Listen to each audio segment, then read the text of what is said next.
name's Owen, and I'm the Dungeon Master of our Return of the Giants 5th edition homebrew campaign. Hi, I'm Ali. I'm playing Lyra, the Eladrin Spore Druid, and she is just a little bit obsessed with mushrooms. Hi, my name's Simon. I'm playing the character of Ember. I'm a wildfire druid who's on a quest to be the very best there ever was. Hi, I'm Dave, and I play Harry Harrington, the Herringon, the roguish merchant with the heart of gold. My name is Christian. I'm playing Bartholomew, the romantic dancing Owlin, Paladin of devotion. Hi, my name is Matt, and I'll be playing Niles Silverwind, the Owlin, Way of the Sympathy Monk. Hey guys, I'm Jared. I play the character of Thrain, the boisterous frost giant, the Goliath, path of the giant barbarian. Hello there, lovely listener. This is just a warning to let you know that this episode of Return of the Giants may contain adult language or adult themes. Hello, everybody. Hello, and welcome back to the Lost Archives. It is wonderful to see all of your gorgeous faces once again. We are back. We are playing the premier homebrew Dungeons & Dragons campaign, Return of the Giants. And boy, did we end things on a bit of a cliffhanger last week. I won't keep us too long with announcements on the side, but we will be sharing a few things before we jump in. The first one, massive thank you to everyone who joined me for the impromptu live streams on Thursday and Saturday. For The Wandering Village. The new full release update for The Wandering Village came out, so given it's one of my favorite games, I figured we'd jump back in. And goodness me, is the story mode absolutely fantastic. Been really enjoying playing it through. We have encountered some various problems. I selected the hard difficulty. I believe the quote that I gave at the time was, "We've played this a few times. We know what we're about." I did not know what I was about. Hard mode is very hard. It is accurately named. We have been struggling time after time just to keep our heads above water, but we have managed to do so. And the story mode playthrough is continuing over on YouTube. So I probably won't be live streaming any more of the episodes. I'll let you know if that happens, but otherwise all the episodes will be up on YouTube over the coming few weeks. I've got about 6 already done, edited and recorded. 3 of them are uploaded. They'll be dropping every couple of days, and the others will be on their way soon. Really enjoying the new update. It's fantastic. The Aloft CD keys, I've got some Aloft Steam keys. If you wanted a copy of Aloft, jump on over to that video. There'll be a little thing there for you right there. Leave a comment and you go into the running to get a copy of Aloft. That's only open for another week from now. So if you want a copy, go now. You got to run. And there'll be plenty of chances to hopefully get some stuff in the future there as well. In terms of fun announcements, they're the only fun announcements I have to share. Well, that's not true. We do have one more fun announcement tonight. Now we are obviously, Dave has had to step away from the Return of the Giants campaign for a little bit. We've teased for a few weeks now that we've got a new person joining us. They are actually going to be joining us tonight. I have kept their overlay secret for the time being. When they jump on and join us and their character jumps in, I will reveal their overlay and artwork. We'll have it up on screen. For now though, I'm keeping it secret. For the Twitch people, this is not true. I have already shown them because it was already offline because I had it all set up and ready to go today. Sorry. But for everybody else, you'll be seeing it soon. It will be coming across very, very shortly. And for podcast people, it is definitely worth jumping on to check out the artwork. I'm very, very proud of this one. I'm very proud of all the art that we've done for all the characters. I think all the characters look sick. This particular artwork, though, there are elements of it that I think look really cool. So definitely a good chance to come on over and see the really fun character art. Simon, we're not 100% sure if he's joining us tonight. I haven't heard from Si. I've messaged him, but haven't heard back. So hopefully he's joining us. He might just be running a little bit late. But if not, all good, because we've got our new player coming and joining us shortly. And that is all the fun news to share before we jump into the session. Oh, there's the sad news. I'll get this over with really quickly. The Subnautica 2 situation. Obviously, Subnautica is a massive favorite of mine. Probably one of my favorite. It'd be in my top 10 favorite games of all time. What is going on with Subnautica 2 and the situation there really doesn't make me want to purchase Subnautica 2. The situation with the publisher doesn't look great. Obviously, we don't have all the information, but I'm very much... what we do have does look a lot like the developers have been heavily fucked over by this publisher, Crafton. I'm going to hold off doing anything until we know a bit more about it. But yeah, it's a bit disappointing. Obviously, we were all really hyped for Subnautica 2. We've been talking about it a lot in the Discord over the past couple of months since the announcement. I actually probably past couple of years we've been talking about it. So I know there's a lot of people who are big fans of Subnautica, and we're really hoping for Subnautica 2. I think for the moment, if you were thinking of getting it, you can't anyway, they've pushed it back, but just maybe have a bit of a look into the situation and see what you want to do ethically, what you're comfortable with. Personally, I don't really want to give any money to this publisher, but I also want the devs to be properly compensated for their actions, so I don't know. I'll keep you posted on what I end up deciding to do. If you've got any suggestions for me, I'd love to hear them. It's a shame, but we'll just have to see what happens there, and I'll let you know if there's any new developments on that front. Just shit. Just I can't have nice things kind of situation. Yeah, unfortunately. Any other fun news to share before we do the recap and jump into the session? No? Cool. Sweet. Let's do the Ready recap. to hit some bitches. Ready to what, sorry? Just be very careful with the wording. I don't want to. I'm phrasing you, but we are disciplining some individuals. That sounds sexier. Let's do our recap. The Tempest Adventuring Guild, a name now legendary across the lands of Nostea, is taking on the threat posed by the return of the Giants. Lyra, Niles, Harry, Ember, Thrain, and Bartholomew have sailed across the waves to the Shattered Isles, making their way to the site of a volcanic eruption. Arriving at the base of the volcano after investigating the evacuated village of Heatmeath, the group are now exploring the inner workings of the Fire Giant Forge inside the caldera. Entering the stronghold, a loud roar immediately echoed through the stone corridors, suitably spooking the party and leading them to locate a safe space to try and learn the events of the past through a giant dream. Settling down and hidden safely behind a wall of stone shaped by Lyra's magic, the team entered the events of the distant past, this dream showing the forging of several vast rings designed to facilitate the siphoning of energy from the elemental planes without allowing movement of matter. Speaking with the leader of the fire giants in this dream, Lady Surta, the team did their best to try and discover any possible issues or weaknesses with the rings, even going so far as to cast a zone of truth, but the fire giants believed the design to be without flaw or issue. The giant dream then jumped forward a little bit, showing the team the activation of the rings to an assembly of giants from all clans, the power lighting up a series of volcanoes around the rim of the caldera. Awakening back in the depths of the volcano, the team began to cautiously move through the corridors carved into the stone, arriving in the heart of this vast structure, a large metal construct half sunk in the lava chamber that filled the central room. The team were not alone, however. A cloud giant woman was working on the machinery nearby. Deciding to speak with her, the team revealed themselves and were able to bluff the giant into believing that they were helpful tools of other clans. Claiming to be interested in ceasing the eruption of the volcano, the cloud giant requested the party explore in search of a large gemstone wrapped in wires, and to return to her immediately upon locating it. Making their way to the floor above, the group soon found themselves in a partially destroyed workshop, the charred body of a long-dead fire giant draped over an advanced-looking forge. Approaching the body to investigate, the group was startled when the corpse exploded into flame, a large creature made of fire rising from the body and melting the nearby metal into this armor-like form. Fighting for their lives against the lava myrmidon, Lyra unleashed a stream of water over the monster, steam exploding around its form as Ember wreathed it in fairy fire. Taking advantage of this opportunity, Niles and Bart resumed their attacks, eventually destroying the elemental and freeing a smaller fire spirit from its body.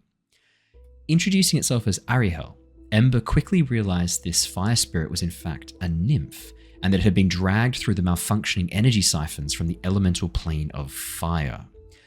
Exploring further into the volcano's heart, the team quickly began to realize that the source of the necromantic energy corrupting the falling ash was likely a result of fire elementals and other creatures from the plane being dragged through and killed by the giant construct.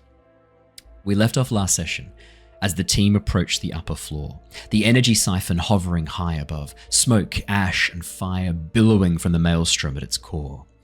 Connected to a large red crystal by a myriad of cables and wires, the ring pulses in time with the light at the heart of the crystal. Standing in the center of the room, an enormous fire giant holds his mostly burned away hand against the crystal, roaring in agony as a strange almost smoke-like creature made of fire and ash above him wraps tendrils of lava around his form, calling out in 100 different voices, "Burn with me." And that is where we left off last session. As you stand before this chamber, the walls of the volcano rise around you, stretching up to the sky above, but you have no view outside the top of the volcano. Instead, that energy siphon that you saw in the giant dream, this enormous structure of metal, is bound, hovering in place with these large, almost claw-like sections of metal reaching out and digging into the stonework around it. What's beyond, you cannot see, because in the center of the structure is a maelstrom of fire and smoke swirling into this almost like enormous whirlpool of flame. Every so often, you see little flickers of light, almost like motes of light blue flame burning away at the edges of this maelstrom.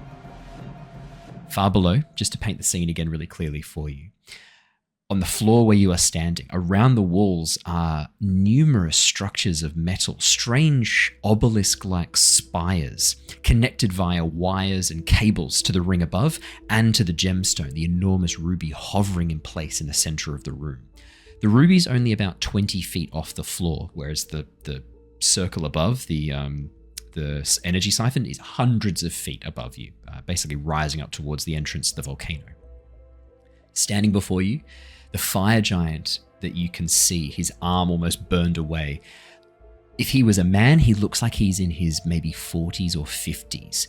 Big bushy beard made of burning cinders and flame, hair tied back, burning away underneath what looks like a partial helmet, not complete on top, more the faceplate coming down the sides. You can see his armor is this dark, almost like bluish gray, metallic, very, very matte coloring though, almost no reflectivity whatsoever. And runes glow softly around the edges of the armor plating. The roaring that you hear, as you enter the room, you watch as he lets out another, almost like this cry of pain and anger, trying to pull his hand away from the gem. You can see his right hand is seared onto the gemstone. It is burned away almost up to his upper arm, the bone and flesh charred almost into nothing. He's using his left arm to try and pull this free, while above him, almost drawing like smoke from the energy siphon itself, you see this vast creature, multi-limbs, these tendrils of smoke acting like arms reaching down towards him as these two glowing eyes open in the center of the maelstrom above his head, and you hear that voice echo out again. What would you guys like to do? So,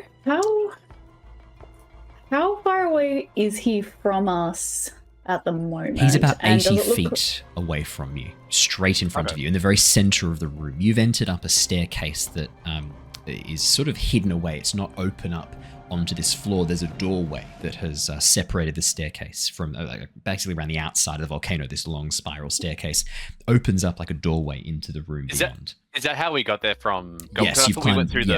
You climbed up the shaft to the floor below, which was the room that had the ash all across the floor with the ghosts of the embers, I guess, or the ghosts of the fire elementals drawing those symbols in that you managed to erase quite quickly.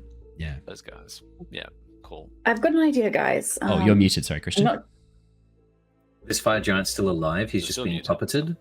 He seems to be alive, as he doesn't seem to have noticed you. His focus is on the crystal. You watch as he throws back his head as there's another pulse from this creature. Another tendril reaches down and grabs onto his head, pulling it back, and as it touches his skin, you watch as these motes of red energy pulse through, and you hear him roar again, in pain and fury as he rages against whatever this effect is, trying to pull his arm free. Right. Also, the others are obvious of like, we need to obviously separate them. I might be able to do something about that I'm gonna have to touch him in order to do it. Oh, well, I think he's not going anywhere anytime soon, so... Yeah, I'm more afraid of the other thing. Well, yes. Actually, Ariel, any ideas about what what that is? As you turn towards Arihel, standing next to Ember, you watch Ember has also noticed this. He's leaning down, almost crouched down next to her looking. She's dropped into the fetal position. She's slowly rocking backwards and forwards. And you can make out coming from her mouth, "Burn with me." She Ember, clutches her head in her hands. Maybe, Ember, you should keep an eye on her. There's obviously a lot. It might be best if she maybe waits downstairs. Watching what's probably going to happen after this is not going to be fun for anyone, especially. These could be her kin, and as we know from down below, it seems like she might be too close to this, so it might be good if you can keep an eye on her and keep her safe.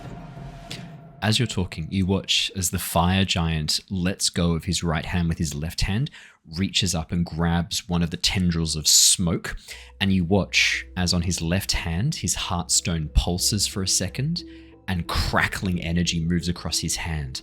As it does so, the creature above lets out this hissing gasp, like steam escaping from some vast pneumatic piston. This, and you watch as Arihel lets out a small cry.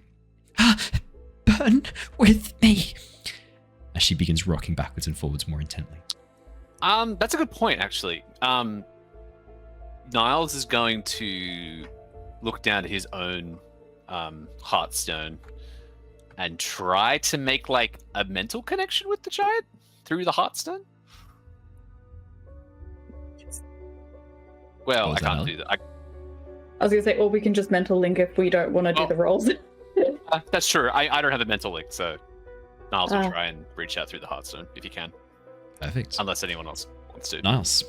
Yeah. As you focus through your heartstone, could I please have a D? In this case, you're there. You can see the target in front of you. I actually don't need a roll. What do you say? No roll required. Wow. I just say, probably the most like I try and keep it simple. I just relay, what is wrong? We're here to help. How can we assist?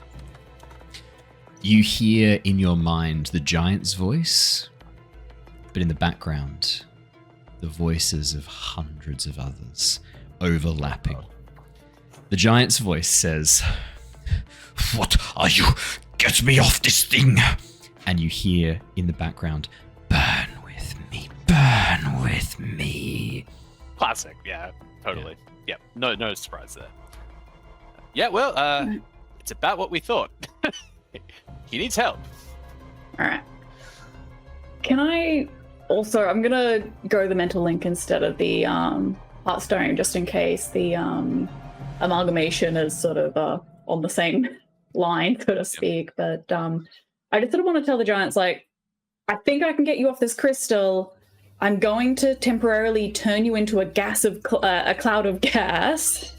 You do what you can to get as far away from the crystal in the time that you have. If I lose concentration, you will revert to where you are. So just get distance. I might have a backup plan as well for you, Lyra, but it's a single shot in the dark because it's my final spell slot. All right. I think as we're talking, maybe we start running towards the giant. Yeah. Because I've got to touch him. Bart's going to take the vanguard and ask everyone to sort of like, even if we're just like a slow jog, staying close together so everyone's within my aura in case something explosive comes our way. Yeah, I'm swamping up and shillelaghing up on the other hand. Niles is just ready to take defensive actions if need be, probably hovering amongst both Lyra and Bart. Alrighty. I'm just double checking if there's any changes to the gaseous form spell in the new version. There are a little bit, actually. It's very slightly different, So but that's okay. Just so that he's got a idea of what to do as well, I will ask Harry, who often can sometimes just go a bit left wing, to point him in the right direction. Look for a moment to hit that thing on his back, a clean shot. Oh, yeah, I was going to focus on getting to the gemstone. I thought I could try and, like, disable that or something. Is that what you do? I can shoot the thing, though.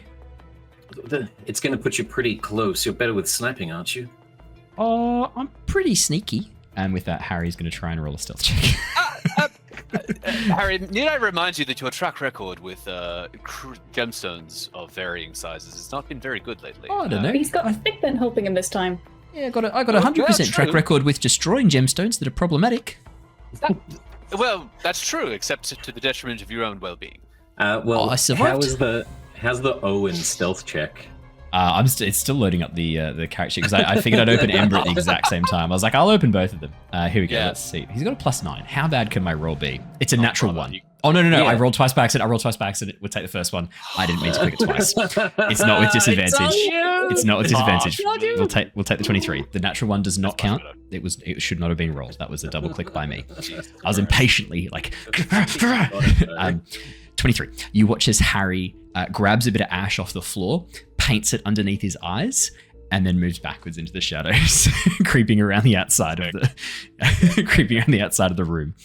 As Harry goes to kind of sneak around, Ember is going to look down at Ariel and get Flicker to teleport her downstairs to get her out of the way, and then turn towards you lot and go, okay, I'm gonna focus on basically getting us out of danger when shit hits the fan, because shit's gonna hit the fan. Oh, She's going to yep. hit the fan. Oh, it Yep. will, for sure. Alrighty. I'm going to bring you across to a map because it sounds like we want to be pretty specific with how things are looking. So let me bring us across to the map, and I'm going to bring you all over to it. You should be able to see the new map now, and I'll bring it across for the stream as well. I'll do a little quick tour of the map before we begin, just so that they get a bit of an understanding of the chamber that we're looking at. This is the enormous caldera. The ring hovering above. The gemstone is basically right in front of this, and you can see the fire giant there as well. The mass of elemental magic and darkness that you can see is hovering above the giant there. And I realized that for the YouTube people, I have now just spoiled the new character art because I accidentally had done it for the map too. So that's okay. Don't look at it. Just avert your eyes. Square over it. Yeah. I'll just drag a square over. That's fine. I reckon he'll be here any second now, so that's not a problem. Awesome. This is what you see in front of you. What would you guys like to do? Yeah, look, I think we just saw the approach, and we're gonna see what happens with Lyra's spell, and then as a backup, I've got one of two options. Yeah, I've got to get within touch range, so I'm just going to be going... Honestly, we could probably dash there and get pretty close. Niles is going to do something weird. Okay, we like which weird. is like, it's not really. Yeah, it's like. Wait. Yeah, no. No. This sounds good. This sounds good. I like this. What I was thinking was, because Niles wants to get a bit more of a read on the shade. You know, he's pretty confident with the fire giant. Obviously he's in pain, whatever. Yeah. Niles, being a warrior of sympathy, wants to understand the shade. And he doesn't really have a way of doing that outside of aligning himself with the shade. Now, I know it's not an initiative, and it's usually when combat starts, but I do want to use a focus point to align myself with the shade. Could you make for me, because this is a use of your alignment, I'm happy to then allow you to still do this in combat. But for now, as you are aligning with it, can I get you to roll me an insight check with advantage, please? Oh, yeah. Okay. Insight should be pretty good for you. Yeah, it's a +6. Yeah, That's going to be with an advantage as well. So that's already a 16. And let's roll again. First one's a 13. Yep. And it's gonna be good. That's better. I can feel it coming. 23. 23. Niles, as you gaze up at this creature, it's very similar to the ones that you saw beneath. The ones that Ember rendered visible using fairy fire. This is not a creature. This is the amalgamation of many, maybe let's call these aspects, or many fragments of whatever is left when a creature is dragged through this energy siphon. This is the willpower, the rage that is left over. And as you align with this creature, you feel this distinct difference to the others. The creatures that the mephits that you fought below, they were almost like an instinctual fight response. There was not much left. The mind had been eroded away. It was just this fight response. And that's what created those ash zombies, the ember zombies.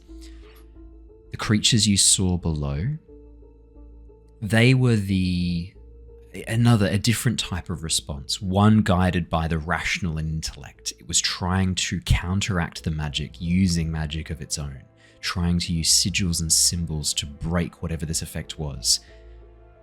This creature before you is the manifestation of the fury of every single elemental, every single creature that has been killed. The pain that they have felt and the fury. This is rage and hurt personified, and it will do everything in its power to spread its pain and fury as far as it can. This is destruction. It will not stop. It will not be reasoned with. It is slowly burning this fire giant away to nothing, and when it is done with him, it will move on again and again and again. This is all it is. There is no mind here. Yeah. All it has left are those 3 words. Burn with me. Yeah, Niles sort of just freezes up just a little bit and kind of winces a little bit in like almost like pain at just the feeling of this rushing through him. This is not going to be easy, guys. This is rage, this is anger, this is all of these things that the fire that these beings have experienced. This is destruction. There's nothing we can do about this. We must defeat this thing here and now, or it will spread, not just to this fire giant, but everywhere. Do we think that disconnecting the giant from the power source is gonna maybe weaken him somehow, or allow us to, I don't know, corral him, put him out, send him home? Maybe.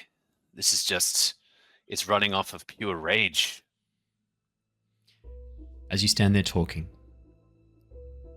you watch as the giant lets out another roar, a pulse of fire burning from the creature in front of you. As more of the giant's arm is burned away, you watch as it spreads up towards his shoulder. I'm dashing at this point. Okay. As you dash forward, Lyra, rushing towards the giant, I'm going to throw us into, let's call this pseudo-initiative, so that I know the order of things that are happening. Please click on your tokens, and please click roll initiative. What a good time! Perfect. And as this happens, before roll initiative, clicking tokens, roll initiative. But as this happens, I'm going to bring us back to the webcams thing, so that I can bring across our perfectly timed guest, Brandon. Welcome.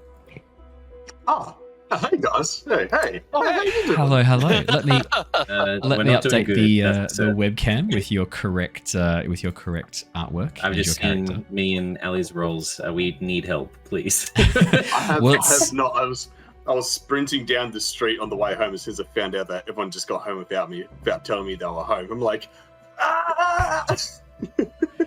Well, it's kind of ideal, because this actually gives us a little bit of a buffer for a moment. As all of you prepare to launch into combat, you hear from behind you Ember say, "Wait, who the fuck are you?" And as you turn around, you see stomping up the stairs from the floor below, tall, gaunt figure. Brandon, would you like to describe the character, to the physical appearance of Grim, as these characters see Grim? The artwork is now up on stream as well. Absolutely. So, hello everyone. I'm Grim. It's good to meet you all. Grim's a very tall, almost freakishly tall man. He's about 6'7", 6'8", very gaunt, pale, very elderly for an elf. Tall man, wearing kind of like a trench coat, business attire of sort, monocle on the side, but nothing about Grim seems very opulent. It was probably opulent once upon a time ago. Now, rather torn. You can see patchwork's been done on his clothes. The long black hair's got a few grey streaks in there. Bit of a bony armor carapace chest going on. You can see maybe 200 years ago this outfit was pretty good, but currently, yeah, it's in need of repairs.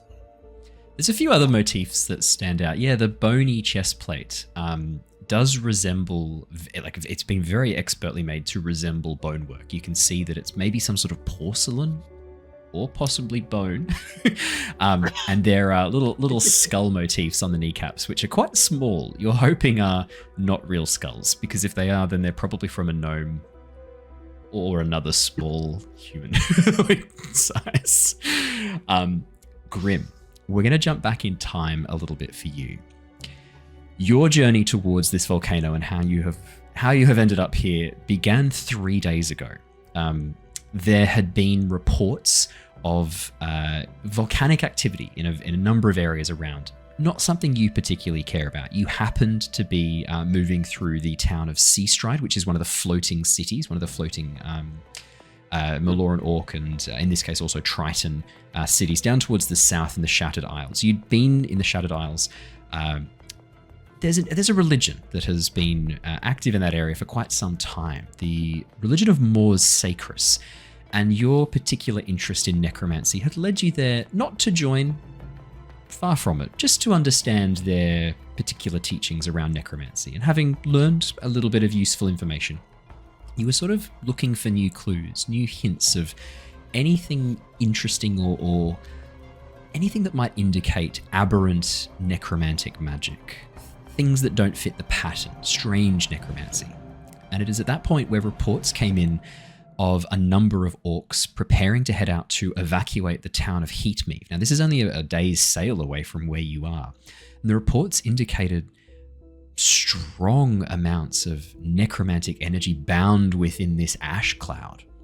Magic of a necromantic type, but emerging from the caldera of the volcano itself. That definitely piqued your interest. That's unusual. And given your history with necromancy and its relationship to old giant tech, you were quite curious to go and check this out. Arriving with 2 Maloran orcs who were happy to head back over to see if there'd been any survivors, you were lucky enough to spot what looked like a Maloran orc canoe, an outrigger, docked on the beach of the volcano. Arriving there were already 2 Maloran orcs and a Triton there. They'd come with a group of adventurers, the Tempest Adventuring Guild. That name does seem vaguely familiar to you, but you're not focused on that right now. That's not important. They'd indicated that inside there was, the group had gone inside to investigate the cause of all of this. That was enough for you. These people are talking a lot. There's you've got enough information. Things. Yeah, you've TLDR. You don't trust the evidence of others. Your eyes and your assessment and your analytical process is going to be far more refined than some sailor's account of the situation. Heading inside, you stumbled across a cloud giant working on some vast machinery down in the lower chambers. Now, this did stump you for a few seconds. Luckily, she asked if you were a member of the previous group and if you were there to assist. I mean, she doesn't need to know the truth. Yeah, of course. She directed you to follow up towards the upper floors. Apparently, they were up above, and she impressed upon you the importance of haste to locate this red crystal and find her immediately once it had been located. Making your way up through the ruined fortress, this old fire giant fortress, you can hear a roaring cry coming from above. That doesn't bode particularly well. You're hoping that this group, the Tempest Guild, are going to be good at the fighting stuff so that you can focus on more of the scholarly stuff once they're finished hitting things and they're through with that, right? Yeah, once they've done the violence. It's at this point you pass by a series of footprints in the ash leading to the floor above, and looking up you see the party as they stand before you. A Firbolg with a fire spirit on its shoulder. It looks like a bit like a phoenix, but a bit lizard-like. 2 Owlin, a snowy Owlin and a hawk Owlin, along with an elf who you recognize. Lyra, you've met Grim before. During your period of rest and relaxation after the events of the Tyranny of Dragons campaign, you bumped into this rather vaguely unpleasant gentleman in the Unseen University. It was a very quick conversation, not a lot to have. As you were entering the library, he was leaving with some scrolls. You kind of bumped into each other. He didn't well, actually, that's a good question. Grim, would you have apologized or just sort of gone like, excuse me, push past? I would have been very apologetic. I'm like, okay, perfect. Yep. Sorry, man. Oh, sorry, don't mind me. Sauntering, hit my head on like a roof beam or something. I don't know. Yeah, to be fair, I know you're 6'7". Ember's a Firbolg. He's like 6'6". Like there are tall people around you. it's not like you're not. And in front of you is a fire giant. His hand pressed against a giant. He's like 20 feet tall. Like you don't understand. Grim is slender, man. Exactly. But Yeah. like, how accessible is this university? No. It's pretty accessible. Okay.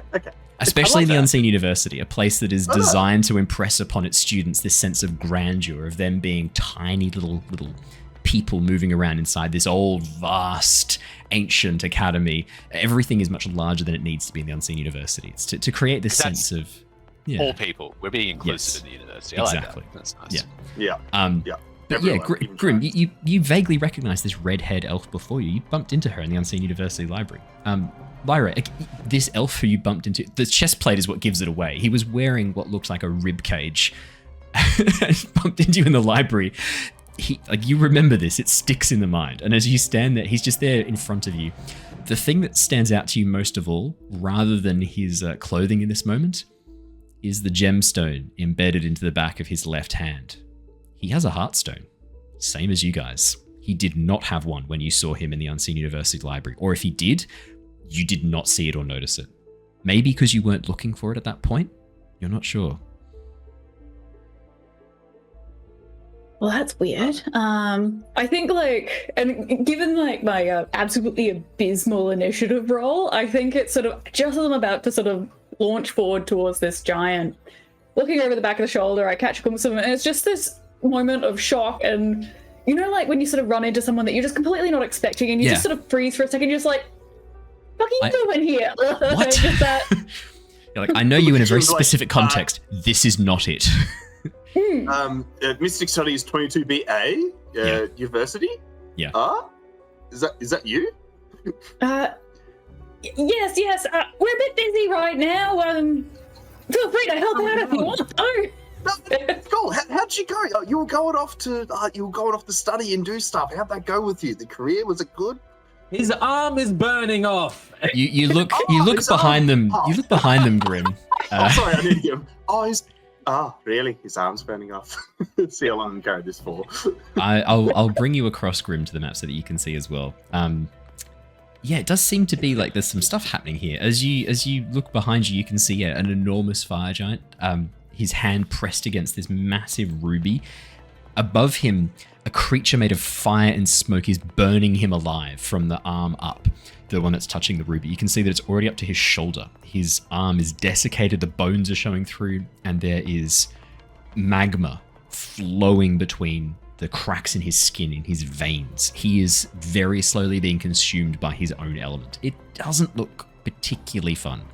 And in a moment, you'll be able to see the map. Let me bring you across now. I can see a Horcrux or something. What's going on here? You can see a Horcrux. Oh, now what's your vision? How far can you see? I'm enhancing. No, I'm de-enhancing. Oh, sorry, your character vision. You've got 60 feet dark vision, I think. Correct? I can see a circle rune. How about now? Oh no! Here, okay, now I can see more than a circle rune now. Okay. Yep.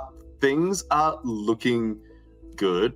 I need to be able to put this on the big screen in front of me. Oh, that'd be sick. Okay. Think about that later. I see Lyra, Ember, Flicker, Niles, me looking good. Ari. Yeah, I can see some Well, beasts. actually, Okay. the Harangon Harry, you can't quite see him. He seems to be hiding very successfully at the moment with a very nice stealth check.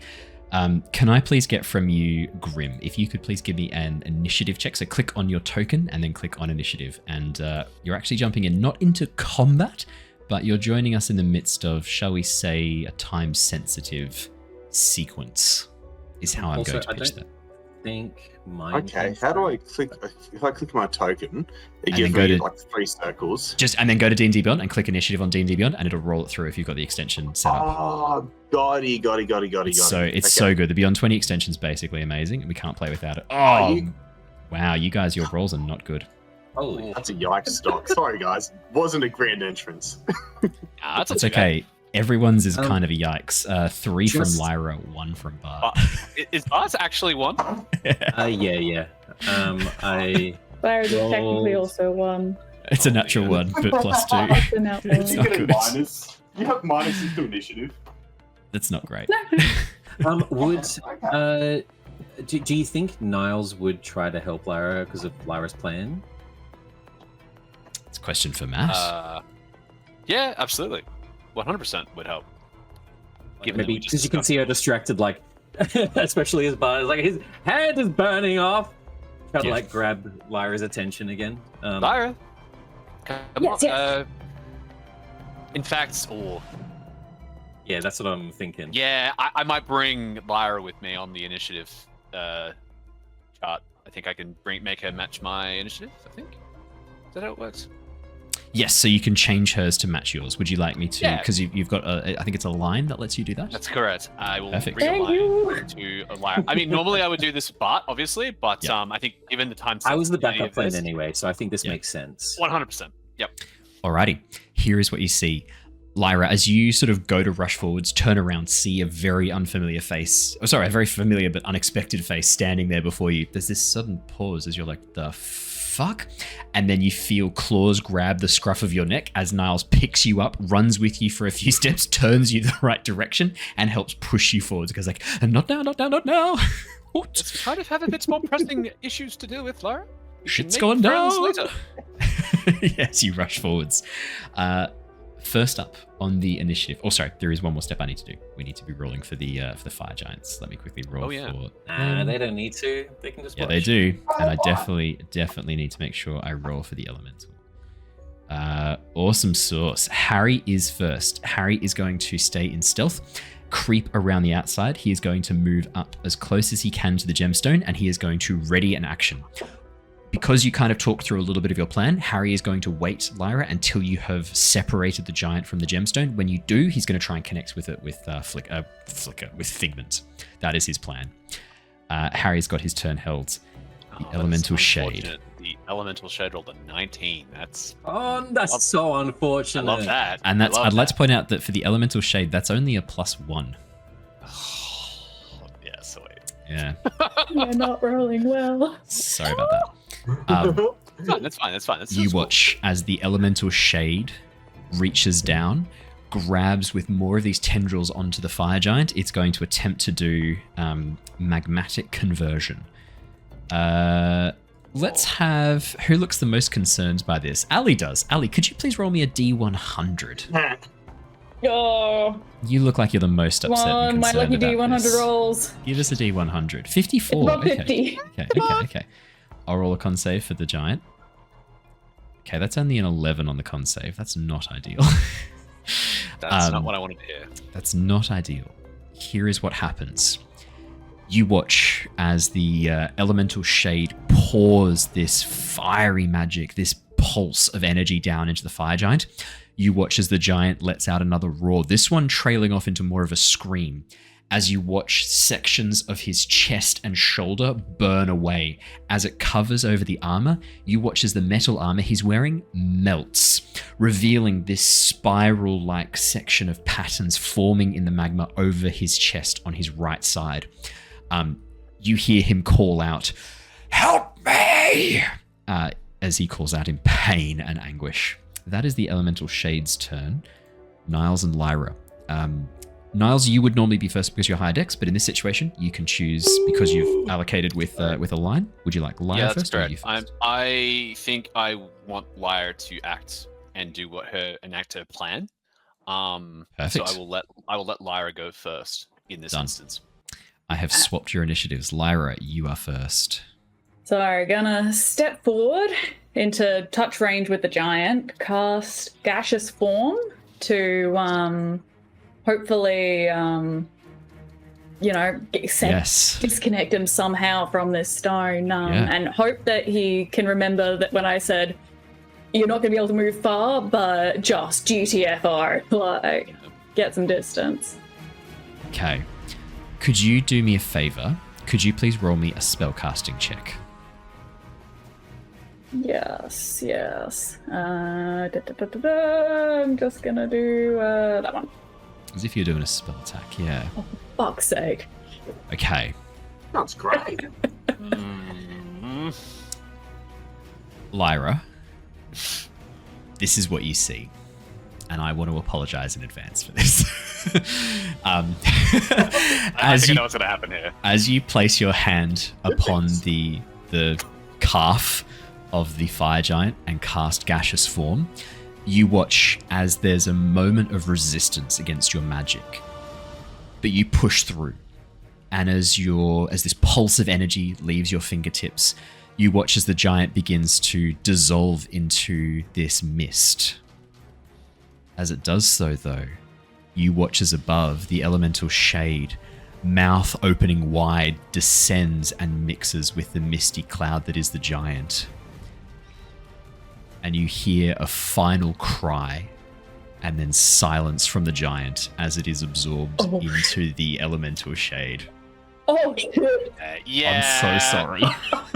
I was thinking like a mist, a smoky cloud, and a mist combined together was a real possibility there.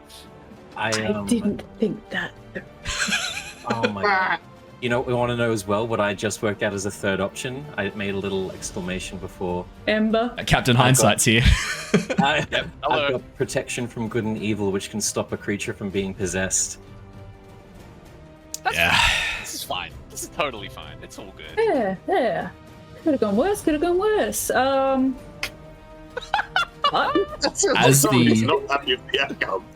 the giant disappears into the bulk of the elemental shade, you watch as it dramatically grows in size. Okay, can I shout backwards at Ember? Yeah. Run downstairs and get the cloud giant. Okay. From Ember. Ember's on his turn going to sprint as fast as he can to get the cloud giant. Use like a teleport, do whatever you can, like... Wow. You guys, if talking's a free action, if anyone has any thoughts on this, you can just chat out. Unless anyone has any objections to that, because I am full of great ideas today. Am I punching this thing still, Lyra? Oh no! Or do we wait? Do we wait for Harry to try and do pigment things before we get Cloud Giant? I don't know. I can distract it, I guess. I'm only a little Owlin compared to this. What is this? Ember, hold on for like one turn. Just see how Harry goes. If it looks like he's killing or we're dying. Okay, Ember will hold his turn, hold his action. If whatever's happening with Harry doesn't look like it's working, when it's Ember's turn, he'll dash after that. So Ember will prepare to hold his action. Fantastic. Lyra, anything else on your turn? I'm gonna back the fuck up. Because that worked so well. Probably. It's okay. Good Captain Hindsight now. Continue. Stay there, Christian. That Captain Hindsight rule drop was a bit mean. Sorry, Christian. It was a bit rude, wasn't it? I was like, Captain Hindsight. I'll see what she's gonna do. But then it was just like, there's no chance for it now. Yep. No. I guess it's just as I'm gonna try and stay within that 5-foot range of Bart, and then yes, my bonus action just make sure I've got Shillelagh up, I guess. I think that makes a lot of sense. As you get Shillelagh up, you watch as there's this. You do have Swampy up or not? I did, right as I saw the giant, as we made the decision we were going to run in, I popped up and go. In that case, then, Grim, you watch as rising from Lyra's back and shoulders, almost pulling itself out of her skin, a series of spores begin to draw together, forming a mycelium network that becomes this kind of amorphous humanoid shape rising from her back. She then holds up her staff towards it, and you watch as it runs its hands over the staff, coating it in the same spores that begin to grow into these almost like soft glowing fungi as she casts Shillelagh on it. The spore creature rising from her back then looks around towards you with these hollow eyes, and you see that it looks a lot like her before turning back towards the enemy. So, like, did she just make a shillelagh just covered in spores, or did she make, like, a duplicate of her in spores? A duplicate of her has risen from her back. It's like a second version of her rising, like her own torso made of spores rising from her back again. She's like a centaur of herself. She's got a JoJo stand. Yeah, she's got a JoJo stand made of spores. I just sort of, like, I see the spores flying, cover my face, and like, Lyra, looks like you've got yourself an employee. That's brilliant. I'm so proud of you. Thank you. For sure, your stand name would be Deadly Spores. 100%. That would be your stand 100%. Name. Yeah. Niles, it is your go next. I mean, Niles just looks at this big old fucking cloud. And he's just like, I guess I'm gonna do what I do best. Like, does it look like it has this like a physical body?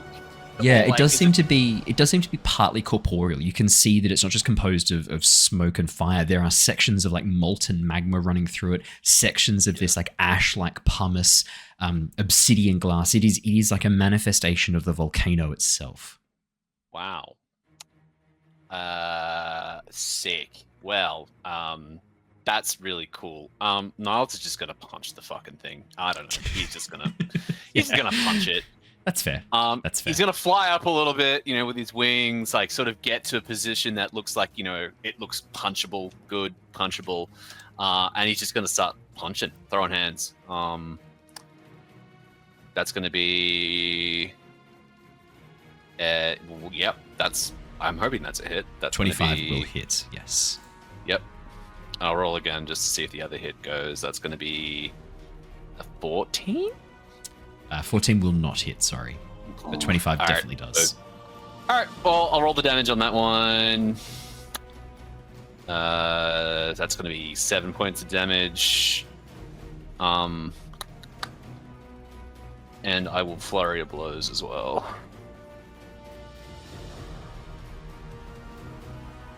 I love flurry of blows. So good, man. Yeah. That's 26 to hit. Absolutely does hit. And then an 18. Definitely hits as well.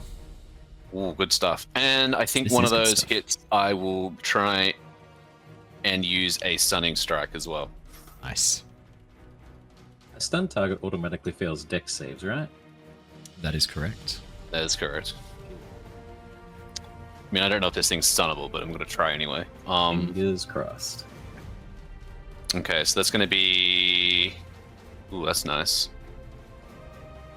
13 points of damage with the first hit that connects, and 8 points of damage on the second, and he has to make a con save. Ooh, okay, I'll make a con save right now. Probably pretty strong, but we'll see. Ooh, yeah, that's a 22. Yeah, he passes. Sorry. Unfortunately. That's fine. Do I get anything? Oh my god. Hold on. I think this stuff. Stunning strike. I believe in you. Stunning strike. On a failed save, the target has. On a successful save, the target's speed is halved until the start of your turn, and the next attack roll against him it has advantage. So even though he passes, the next attack roll does have advantage. And that's still so helpful. It's still really good. Yep, that's with the 2024 rules. Yeah. That's awesome. Let's go. Speed is halved. I have heard that. That is about it, though. Niles just hovers in place and just waits for... Could be huge, man. Yeah, could be. Yeah. Alrighty. Cool. Next up in the initiative is Ember. Ember, as we discussed previously, is holding his action. He's going to see what happens with Harry. And depending on how that goes, he is then going to make a dash for the exit and go and fetch the Cloud Giant. Now, it would be Grimmaw's go next, but something else happens first. Oh, fuck. You sure? Yes. Yeah, I'm very sure. Everything's fine. Nothing else can go wrong. I double checked. Just thought I'd double check in case you forgot that I was next, I've double checked. It's actually not your go first. Something happens first instead. No, sorry, Grim. You watch as the creature before you, the mass of smoke, ash, and fire, this elemental personification of the rage and fury of every creature that has died, traveling through this apparently flawless and no problems energy siphon that the fire giants have set up. You watch as the gaseous form spell ends, the magic burning out. Yes, Lyra? It is technically a concentration spell, and I technically haven't dropped it. That's Unless okay. the giant has chosen to end it, or he's hit 0 hit points. He has hit 0 hit points. Yeah, sorry. Oh. Yeah. Yay. You watch as the giant, or what is left of it, drops from inside this creature. You watch as the enormous elemental, the elemental shade, shrinks dramatically, dropping in size to almost even maybe 2/3 the size it was previously. But emerging from inside of it is the charred husk of the fire giant. This broken and burned, almost unrecognizable humanoid corpse. But then you watch as, splitting through the charred sections of skin, flames begin to dance underneath the surface. And as it begins to draw magma towards it, you watch as, rising from the ashes of its own corpse, Yeah, just say it. a cinder hulk emerges from inside I'm sorry, the what? remains. A cinder hulk. Let me guess what its first sentence is. Burn with me. Nah, it's it is- actually. Oh, how you going, lads? It's go No, next. you tried. No hard feelings. It's actually Frank Walker, National Times. Frank Walker, National Times. If you don't get that, it's because you're not Australian. Basically, it's an Aussie. That's an Aussie only one. That's a great one. Let me show you what the Cinder Hulk looks like. I'll give you a full image of it. Imagine a giant hulking zombie made from the remains of a fire giant. That's a Cinder Hulk. So just so I'm clear, is this in addition to the shade as well? Or is Yeah, this, the shade's still there too. Yeah. Yeah. Oh, that's so sick. I love that. That's pretty I thought you. I love that. You know what? Yeah. Actually, I'm going to go back to playing the other game we play. I'll see you guys later. You go back to Avatar. Yeah. Yeah. That's an option. Yeah, You can do that. This is cool. This is fun. I've had fun, guys. But I'm already traumatized from Owen's description in the intro of this, and I'm scared. I'm scared for my life. The Cinder Hulk is going to make 2 attacks. Where are you, Niles? Oh, you're underneath it. Sorry, I'll just move you back one. Sorry. Well, it's really flying above it, baby. How big is it? It's pretty big. It's the same size as the giant. It's like 20 feet high. I'll move you in front of it. There you go. Did it land on top of Niles then? No. It drops to the ground underneath. It doesn't land on top of Niles. I'm not that mean. That'd be It is fun. going to make 2 slam attacks though. Oh no, do you know what? Fuck it. It's just emerged. Let's go big. You watch as the Cinder Hulk unleashes a wave of cinders. As it reaches towards its chest, you watch as it Love it. peels back the sections of stone and magma holding its chest together, and as it does so, you see its beating heart of flame pulse as this burst of fire emerges from inside of it. Could I please have a dexterity saving throw from Lyra, Niles, and Bart? Thank Don't fuck. forget you a +4. Shit. +4? Yes, you get a Yeah. +4 of this from Aura of Protection. No, +5. Okay. Roll well. Roll well. The miracle of childbirth. That's funny. That's a good one. I like that. That tickles me. Nice. That's an 18 Okay. +4. 25. So 17, 20. So yeah, 17, 25, and 24. That is very nice from the 3 of you. That is a pass for all of you, in fact. Awesome. which means that this damage, which was going to be 30 points of damage, is halved to 15 points of damage. That's really good for me because I take nothing. Grim. Evasion, baby. Brandon, could you roll for me? I just want to see if this is back or not yet. Could you roll a d6 for me? And that way it's your fault if it's returned. Yeah, sure. Yeah. I'm happy. Left hand side of roll 20, there's a little actually. dice icon. If you just click that and click one of the d6 You for roll me. That Yeah. one. Are you sure? That one? The D- Yeah, the that- D- This the is your last D6? session with the group. D6? Oh my god. just a d6. Just one? Just one. You sure? That's all I need. I just want to know if it recharges or not. That's a 6. It recharges. It recharges.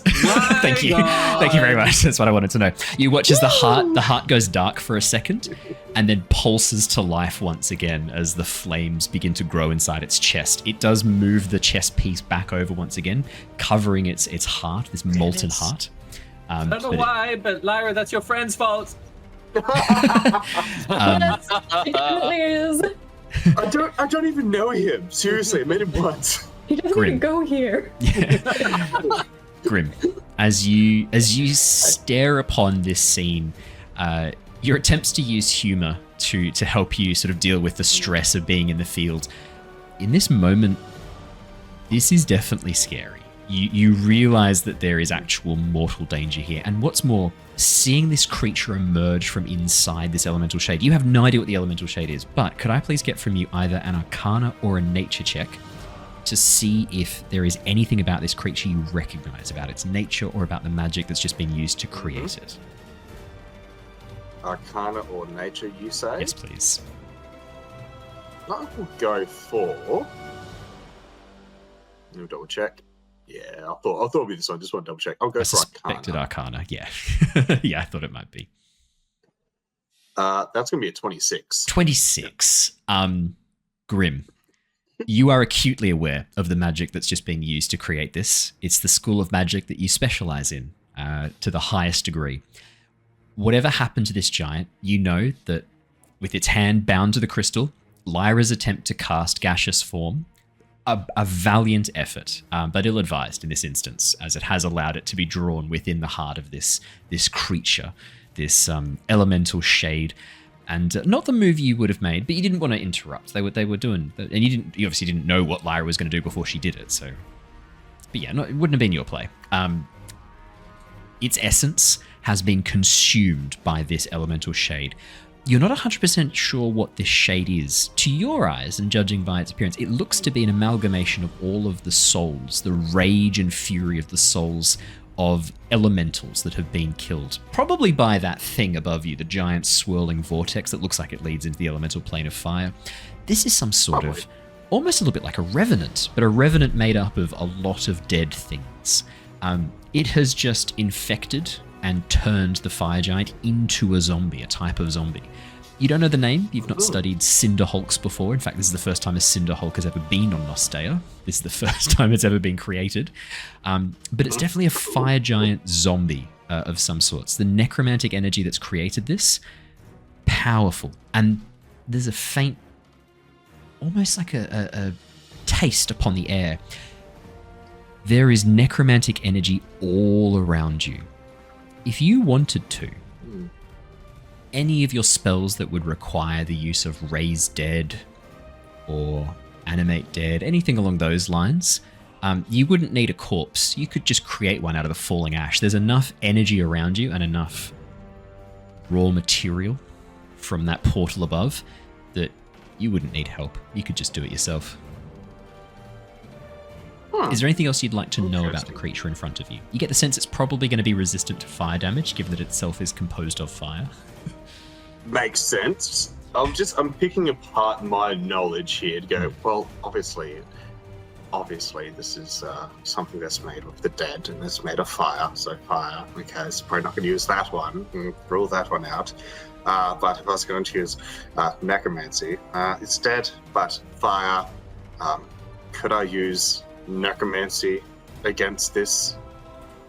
Would a ray of sickness, or would a plebeian ray of sickness do anything to this fire? Given that it itself appears to be undead, you get the sense that probably energy that does necrotic damage, any of your spells that deal necrotic damage, may be ineffective. Thought so. Yes, good job, me. I thought that myself. I'm very proud of myself for that one. Good job. Grim. Okay. Actually, I'm going to correct myself on that. This particular creature, you actually think necrotic energy won't be a problem. You'll have no issues using necrotic energy against this thing. Okay. I'm just as surprised as you are. I checked, I made an assumption, and I was like, I'll just double check and see what else the things are. And it's actually not immune or resistant to necrotic energy. Perfect. Go figure. That's logically, that's it should be, but it is not. Funny enough, not many. I was just like, necromantic Although- rays, but it's not a corpse, it's flame, so... It's something else. This is like an elemental infused fire giant. It's like if you took a fire giant and infused it with elemental energy, and then that's kind of what's puppeteering it. The soul of the fire giant, the mind has been burned away. It is being puppeted by that elemental shade hovering above it. Yes, I love this. Well, in that case, I'm just going to test the waters out, seeing this corpse dust floating around me. Just gonna pull out my ring binder of the spell book and flick my... like, yes, Jiminy. I'd like to cast Jiminy, please, as I cast Summon Undead, and try to bring Jiminy with me. Alrighty. What form would you like to bring Jiminy in as? Are you going for a skeleton or a zombie? Jiminy will be a zombie. Okay. Yep, I'd like to see I've kind of fashioned him into the nicest form I can make for him. Still looks decrepit, still looks disgusting, but he's got a good jawline, Jiminy. Jiminy has a good jawline, you know what I mean? Yeah, I getcha. In this place, steeped in the elemental magic and the necrotic energy burning from the volcano, Jiminy doesn't appear as you remember. You watch as you begin to summon the energy in your hands. Ash pulls from the floor and the walls around you, forming this body composed of burnt flesh and cinders. As Jiminy appears before you as an ash zombie, there is Jiminy in front of you. You'll have full control over Jiminy. You may move Jiminy as you like. How do you spell Jiminy? Is it Jimmeny? Yes. Cool. You didn't know how it was spelled until I spelled it out, and you decided right then and there that was how you were going to spell it, didn't you? I was going to be like Jimmeny or something like that, but I'm like, nah, that's Jiminy. So Jiminy. You have full control of Jiminy. Jiminy. Perfect. Can I use Jiminy now or use him later? Oh, yes, you can use Jiminy. How many Jiminis can you see on the map? I can see like 4 now. What have I done? That's hilarious. Okay, there is only one. I can't even see the map anymore. It's gone dark for me for some reason. Let me reload that. I've got it on the TV now, so... Oh, that'll do it. I'm going to reload mine too. Mine's being a bit weird. Alrighty. What else would you like to do? Okay, now I've done that. Everything's been weird now. It's not loading for me. That's all good. Did you want to cast Ray of Sickness? It sounded like that was kind of your vibe. Although you can't now because you've cast... Yeah, I cast that, yeah. I was thinking also cast it. No, that's a double quicken spell or something, so I can't do that. Can't cast more than one spell slot of above level 1. Or level 1 and above. It's been a few years getting back into it. I can't see my screen, but I was going to move a bit closer up, so I'm at least... it might have been 30 feet of range of the monster at this point. Yep, now. I can move you 30 feet up. Yep, I've got you there. You're at 30 feet away. Yep. That'd be cool. I can't. Do you want Jiminy to move up as well? I think you can command Jiminy as a bonus action, yeah? Yeah. Jiminy, if I can move him up with me as well. I'll move him closer to he's a zombie at the moment, so... it obeys your verbal commands, no action required by you. So actually, it's not even a bonus action. You can just tell Jiminy what to do, and it will do it. Oh, Jiminy, so much. You're amazing. You're my best employee. Jiminy, please get closer to him, please, and stay 5 feet away from everyone. You are rather anxious to be around. Drink some water. I'd move him closer. As you say that, you watch as Jiminy turns towards you and says, "Burn with me," but then follows your own directions exactly. You've never heard it speak before. Jiminy, no, bad. Go up there and think about what you've done. No. This is not in your KPIs. You watch as Jiminy shambles over towards the Cinder Hulk. Niles, below you, you watch as one of the ash zombies that you fought in the town of Heatmeave. You watch as Grim clicks his fingers, summoning one, and then points towards the Cinder Hulk, goes, go! You watch as the zombie shuffles over and goes towards to attack the Cinder Hulk. I'm confused, but I'll take all the help I can get right now. Thank you, stranger. I've got you. You. Introductions can wait! Grimmaw, you do still have a bonus action if you would like to use it. I'm not sure there's many things you can do on your bonus action, unfortunately. No, neither do I. I'll pass my turn on that one there. I've just got the screen working again. So, Perfect. Okay, perfect. Bringing up the rear, Bartholomew of the Liang clan with a 1. What would you like to do? To avoid metagaming, can Yes. Bart do an insight check on Grim to see if he's a friend or foe? Like, he's summoning undead. He's just rushed into the room as we're about to fight a bunch of undead. Is he working with the spirit? I just want to do it, if it's okay, an insight check to make sure that I'm not also going to attack Grim. Just to... Oh, yeah, 100%. Play Yeah. fair. Let's get an insight check. Absolutely. That's a very good idea. Okay, look, not the worst. 12. Grim, you don't need to roll a deception or a persuasion check. You're not aligned with this spirit. You are here to investigate the source of the necromantic energy. You think you might have found it. You think you might have just about located it. Yeah, your suspicions are the big ring above, spewing out the remnants of creatures that it has consumed and destroyed. You think that's probably the source of the necromancy. The giants Some being here. deliberations, to be sure. Yeah. There's a hypothesis here. We haven't disproven the null. We've got a bit more work to do. But no, Bart, you get no sense. Grim looks just as surprised as you are at what's happening in front of you. He seems befuddled. Seemed to be quite interested to check out what was happening with Lyra. He seemed very surprised to see Lyra here. Didn't seem to know her name, but they looked like they knew each other, vaguely at least. You don't get the sense he's an enemy. No, that's okay. Look, even if they knew each other, I know I know that Nyx and Niles know each other. That that's Nyx fair. isn't a friend. That's fair. Yeah. That's fair. Okay, that's fine. Bart is going to not dash, but run around the Cinderhulk 5, 10, 15, 20, 25 to I think honestly about here, trying to get like in between or lining up both of them. And the spectral form, because it absorbed a whole bunch of the gas, would you say it's now partially gaseous? As soon as it spewed out the Cinder Hulk, it has gone back to its normal size and form. But there is part of it that is made up of smoke. Yes, part of it is made up of smoke. Perfect. Hopefully this works.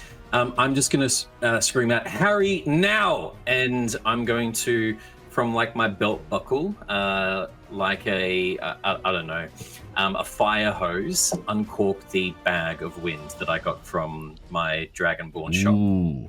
Okay. As you reach in and pull out the amphora, the little clay amphora, and reach to uncork it, could I please get an athletics check? I think this will be fine. At 11? As you pull against the cork, you struggle to get a good grip to release the wind inside. Is it a fail? I do have inspiration. I need this to work for me. You may roll again. Oh. Please roll well. 13. Oh. Slightly higher. That is the DC that is required. Oh. At first, but at first you reach down ready to uncork and point it, and you like, oh shit, fuck! And you have to actually get your beak involved. As you get a little bit of purchase, you feel the cork start to slide, and you realize at this moment you do not want this thing pointed at your face, and you quickly let go with your mouth, hold the jar down, and then uncork, releasing the wind. Alrighty, could I please get a D100 for this? This is the we're going to see how effective the storm that has been trapped inside this. That is a 1. That's a 1.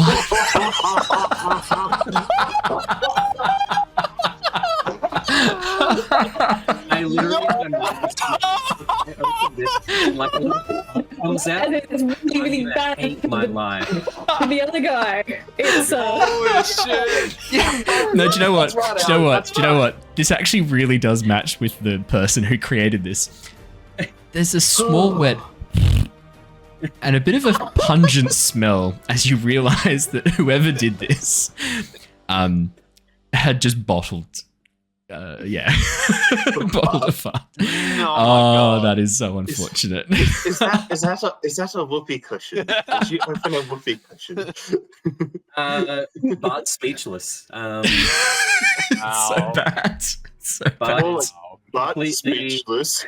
And utterly speechless. I have bonus action. No time for jokes now, buds. Situation here.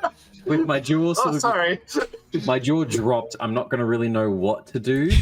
So I'm going to just start concentrating. Actually, no, I don't even need to because it's part of an attack action. Yeah. Look, I'll slap 5 points of lay on hands on myself. Just like heal a couple of wounds. I like that it's almost a Me too. face palm. You're just like this like thud as you're just like fuck. Uncorking it was my main action, right? No, I'm not a dickhead. It's a bonus action. Okay. I'll take I'm not an points. asshole. Because at 5 hit points, I don't care if I lose that or have that or not. Okay, as just a fart comes out. Oh, okay, I'm sorry, Harry.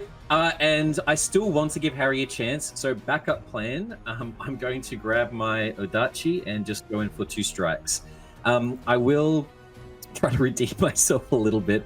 My Amulet of the Devout, I'm going to use the charge of the spare channel divinity that it has, as I'm fully out of my own ones, to do a imbue weapon to turn this into radiant damage. I'm not sure if this thing has bludgeoning protection. So a brim of light coming from myself. I'm not sure if that might be useful. Question. Just point. It does. I think there hasn't been an attack since Niles did the stunning strike, so it will do an advantage on the elemental. I think. Did it stun it? No, it was a side effect of the of failing. Okay, perfect. Just so you know. So radiant damage, light coming from myself in case that's important. Not so much. I don't think this thing would be sunlight sensitive, but I know that like there's not a lot of light around here, and with Grim behind us, who I'm not sure if he has dark vision or not. Anyway, I'm going to come across and just try to hit this thing away with my push feature of the Odachi. So I'm going to first attack plus 4 advantage for a 25 to hit. I'd like 25 hits. Definitely hits the Cinder Hulk. These are going at the giant because obviously it's the one that was holding the rock. Yeah. All good. Yeah, okay. So first attack is going to come in for not a lot of damage, to be honest. Max roll, but 10 radiant. 10 radiant damage. Yep, I'll mark that off. I'm going to push it 10 feet back. Yes. No, I'm on the other side of it because I wanted to push it away from Harry. Pushing it towards Jiminy. Yeah. Perfect. And I'm going to close the distance, 5, 10, and smack it again to try to push it a further 10 feet. Nice.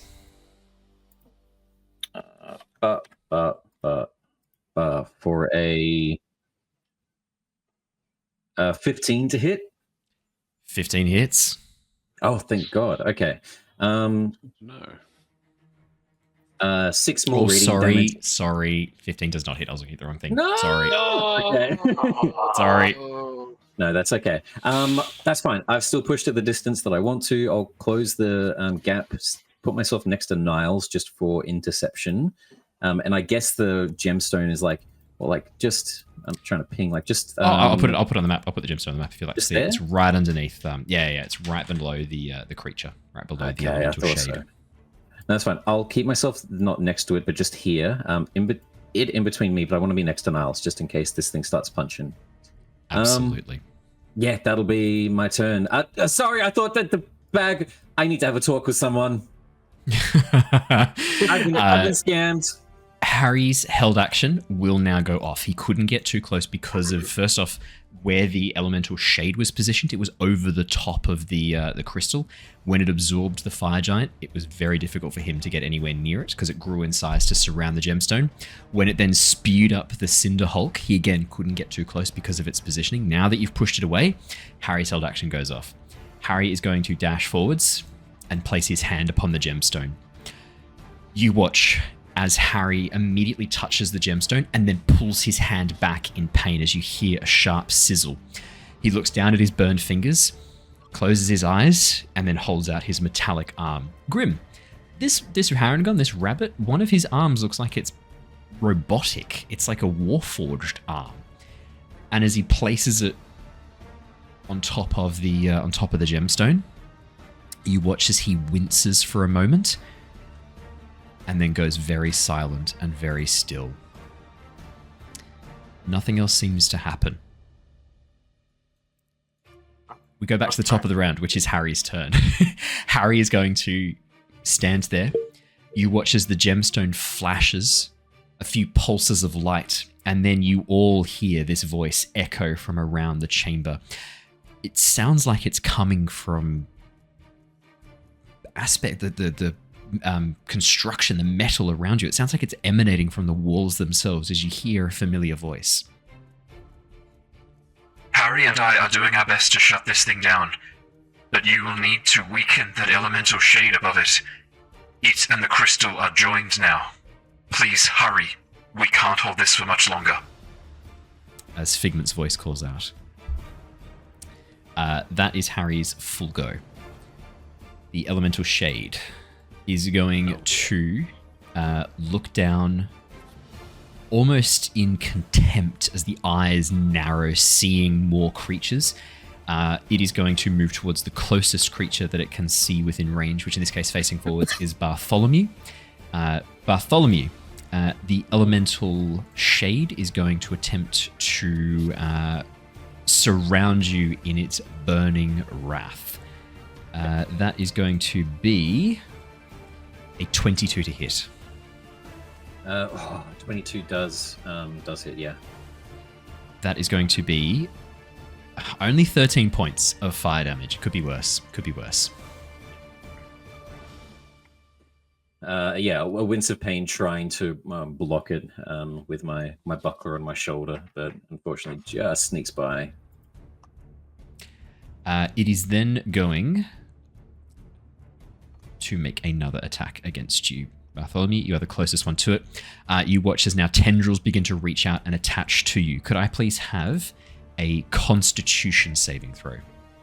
100%. And no, that's fine. This is what I wanted. I wanted attention on me, if possible. My job.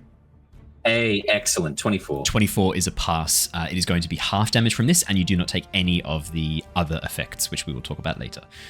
Wait, did it just try to do what it did to this thing's arm to me? Yes. Fuck. Okay, yeah. Thank God. As these tendrils of smoke reach out and try and attach to your head, you feel suddenly these voices pushing through the connection.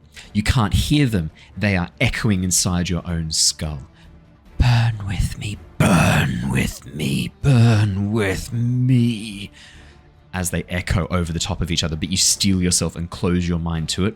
You're only going to take 6 points of psychic damage, and there are no other effects that occur as a result of this as you pass your con save. Lyra, it is your go next.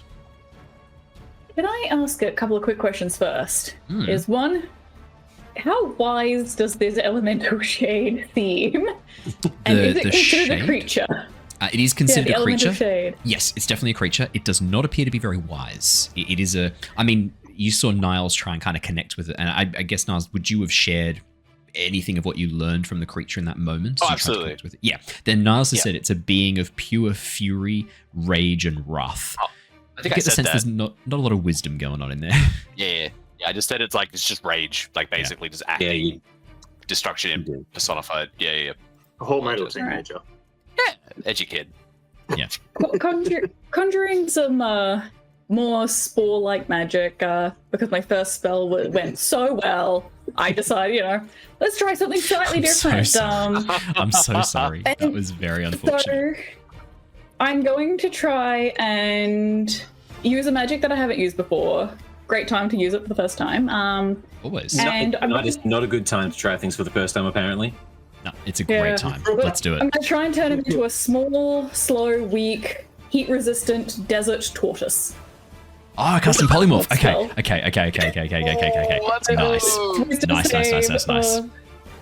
Nice. It is going to use a legendary resistance. It does not want any part of this. No, it's fucking not. Oh. Wait a second. Hold on. A legendary resistance, you say? Wow. Wait, no, I don't have that. Never mind. Oh no! Is it next level? I'm pretty sure. So Matt is playing a homebrew class of monk called the Way of Sympathy, or the Warrior of Sympathy. He has special stuff that he can do. One of the things, so he can do a couple of different things. One of the things he can do is align initiatives. He can change initiatives to match certain things. He can give himself resistance or give creatures vulnerability to certain types of damage. It's basically all about like aligning your key to the enemy, moving in synchronization with them, becoming one with your enemy. I think it's next level. Why do I see what you tried to do is like, remember that South Park episode with like the BP oil executives that get caught like, dumping oil in the ocean? They're like, oh, we're sorry. So that's really fun. So the way of... Oh, I'm sorry. I'm sorry. So the Way of Sympathy is actually inspired by a really cool novel called The Gone Away World by Nick Harkaway. And in it, there's a martial arts type called the Way of the Voiceless Dragon that's all about this. It's all about like aligning yourself to your enemy. And I don't want to give any spoilers away. It's a really cool book. You should read it. It's like post-apocalyptic martial arts. It's sick. It's really good. It's that's at a level 11 feat, and it's for legendary actions. So this technically would count. So it is using a legendary. This is kind of, I would count that under the same thing. It's using a legendary action to resist this effect. That would absolutely still count. Level 11. We got some time to go before we get to that. So anyway, carry on. I'm so sorry, Lyra. As you cast this spell, I'll still roll because I want to see if it would have passed or failed. Just because it's fun for the exercise of it.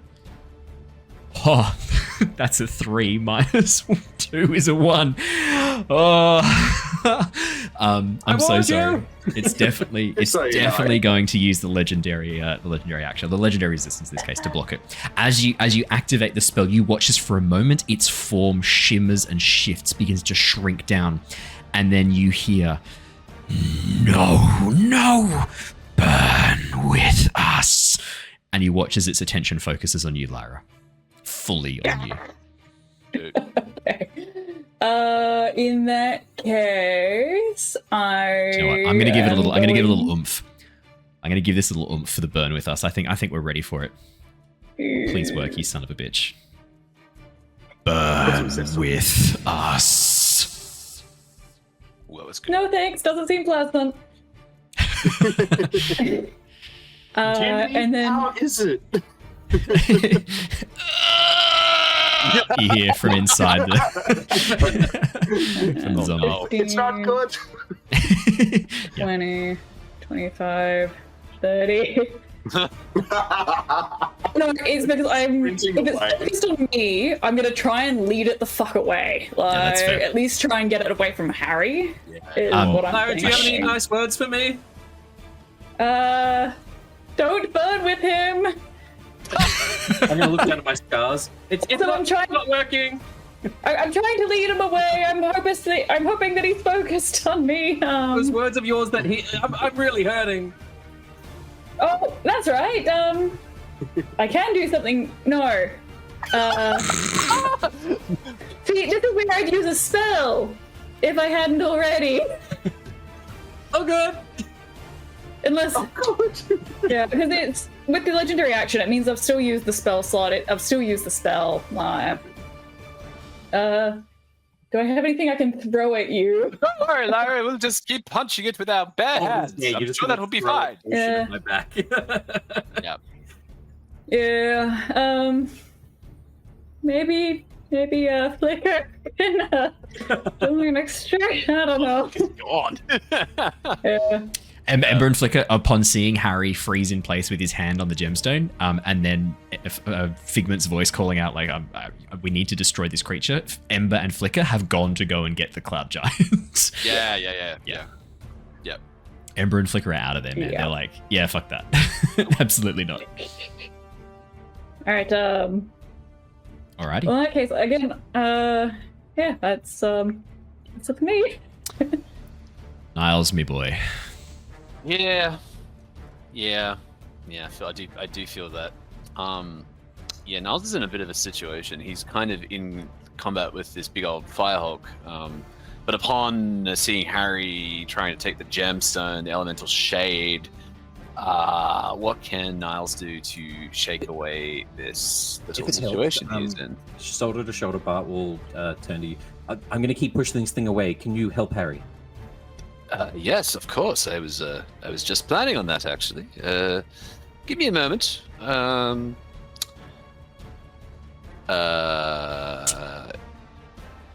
Chad, I can see you talking about a water druid. I have already made a variant version of the Circle of Wildfire to have a little foil for Ember's powers. We needed a Gary. Yeah. I'm basically to sort of get myself out of this situation and to get into a position where I can better defend Harry. I am going to use a focus point to use Step of the Wind, but it's like an enhanced version of Step of the Wind, which means I can take a disengage and move all the way around it. So I will disengage. And called basically Circle of Tide Shaper, if you were wondering. Cool, there you go. So I'll basically circle back towards right next to Harry, sort of take up a defensive position next to Harry, and I will start, I guess, with my actual action. We'll just punch twice at the elemental shade. Cool.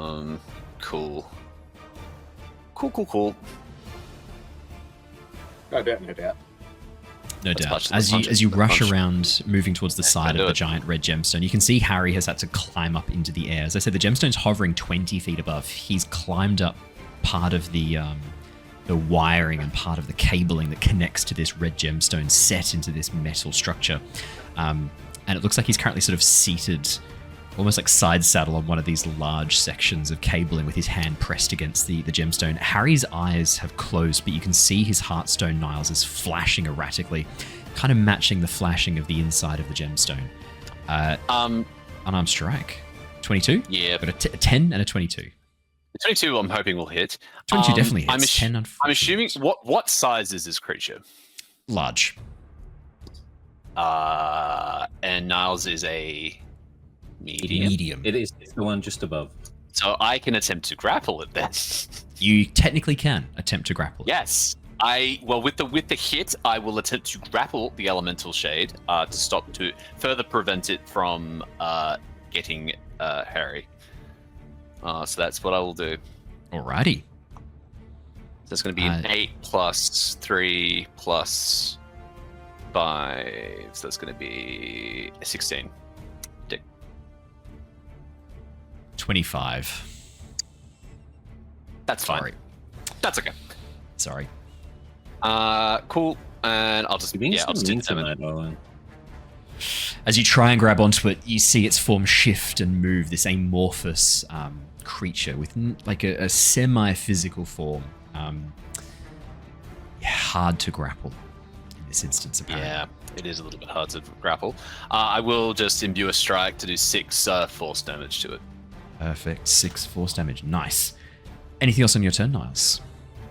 No, that's everything. That's movement, that's motor action, that's attack. There's nothing else I can do. So yes, I just take up that defensive position once again next to Harry and try my best to protect him. Alrighty. The Cinderhulk is going to make 2 slam attacks. It's not going to use its wave of cinders. There's not enough things close to it. It is going to make 2 slam attacks, 1 against Jiminy, 1 against Bart. That is going to be... Let's do Jiminy first. This might be a bit late, but it might also save my life. How far between the combats has this been time-wise? In terms of like how long between the initial combat downstairs with the... Yeah, because I cast Protection from Good and Evil on myself, which gives disadvantage. But I know that it's been a while since that fight. I think I'm not sure. It's probably been about half an hour. You guys explored for a while. No, it's been a chunk of time. Yeah, you took a bit of time moving around, checking things out. You were at the room that had the. I mean, you spent a fair chunk of time exploring that room where you did fight the lava myrmidon, the magma myrmidon. So it has been a chunk of time. Brandon, does a 14 hit Jiminy? Does a 14? Oh, probably not. He's pretty amazing. Let's have a look at your armor class for Jiminy. He has an AC plus the spell's level. What level spell did you cast? It was third level I cast it at. So a 14 does AC just 11 hit him, plus unfortunately.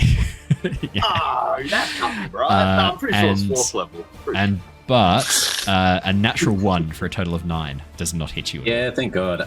Look, would you allow me to class... Protect Jiminy? to intercept Jiminy, please? I'm gonna... You can intercept the Ash Zombie. Are you sure you want to? I did the insight check. Jiminy.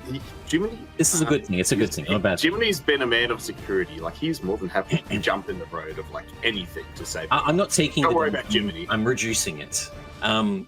Yeah, as the blow is going to come to Jiminy, I'm instead going to, like, push it slightly off angle with a whack of my Odachi. So I'll reduce the damage.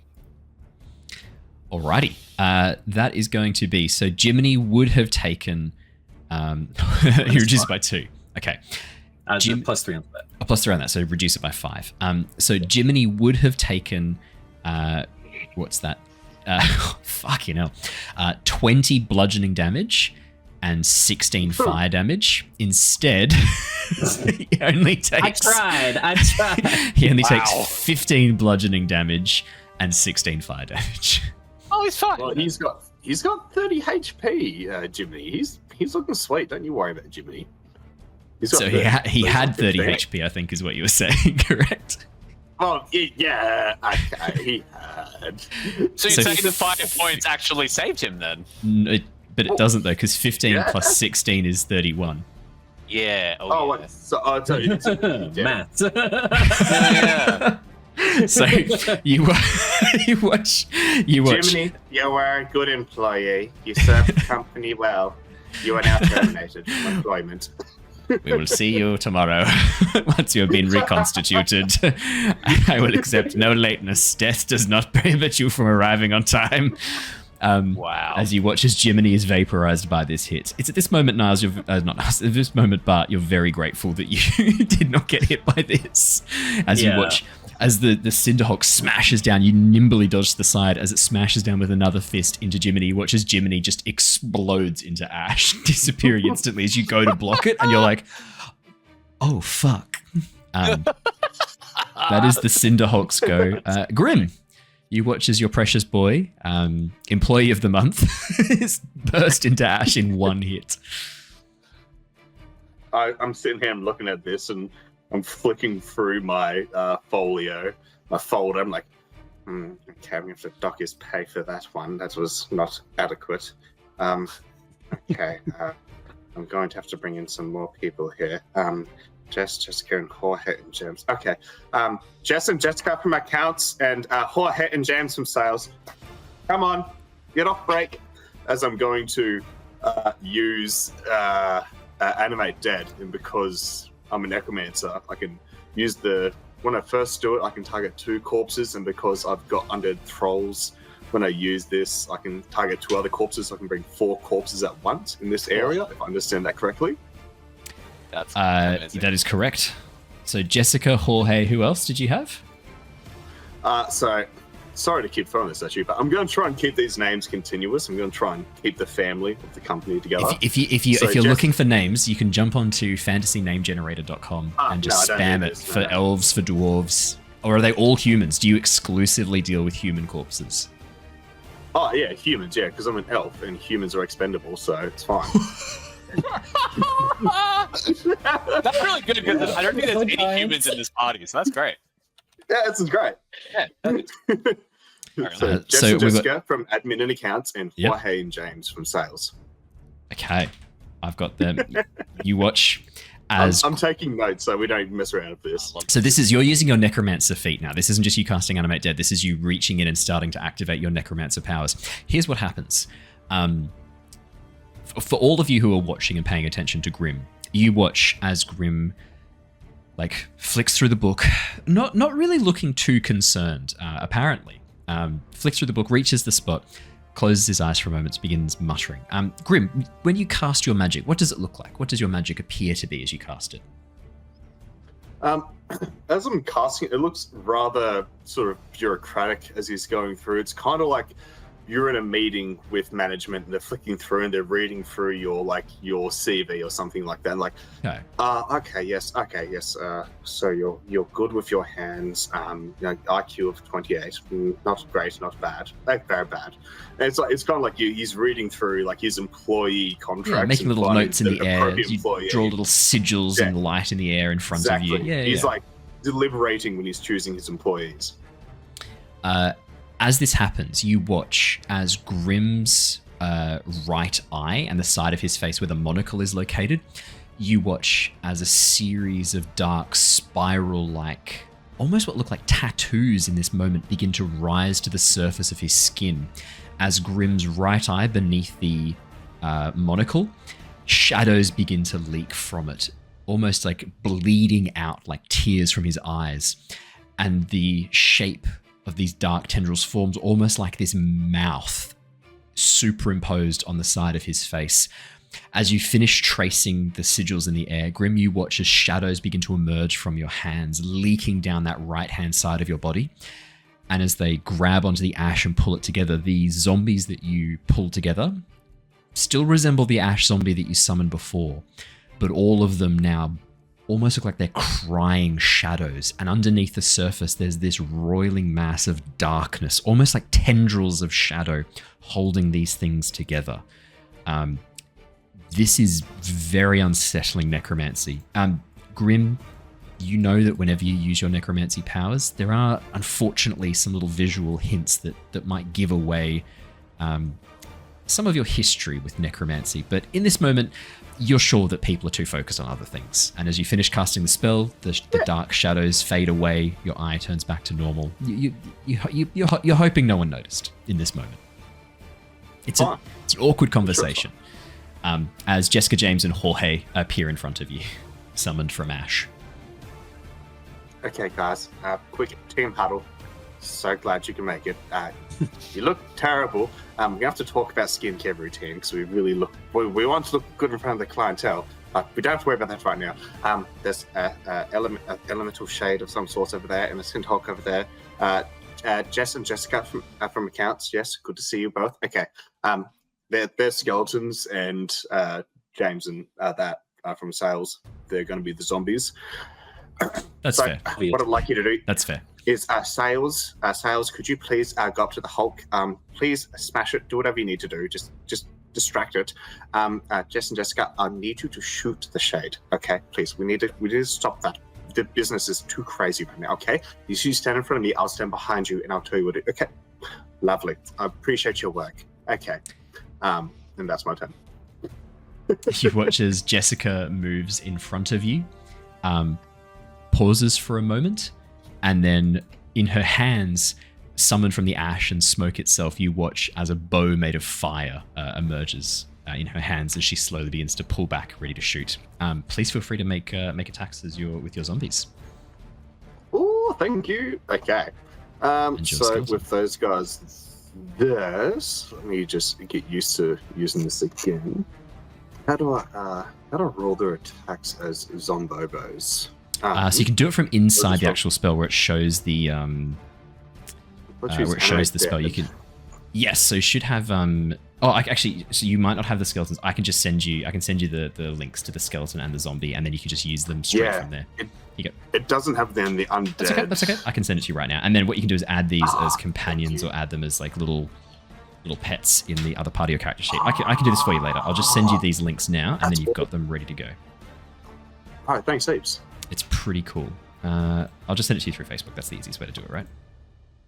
Yep. I got. And you should be able to access this because you've got access to all of my stuff, and I have access to everything. There you go. There's the skeleton. Grim's not very creative, is he? I'm just realizing. What do you mean? What do you mean? Every name is a J. Yeah.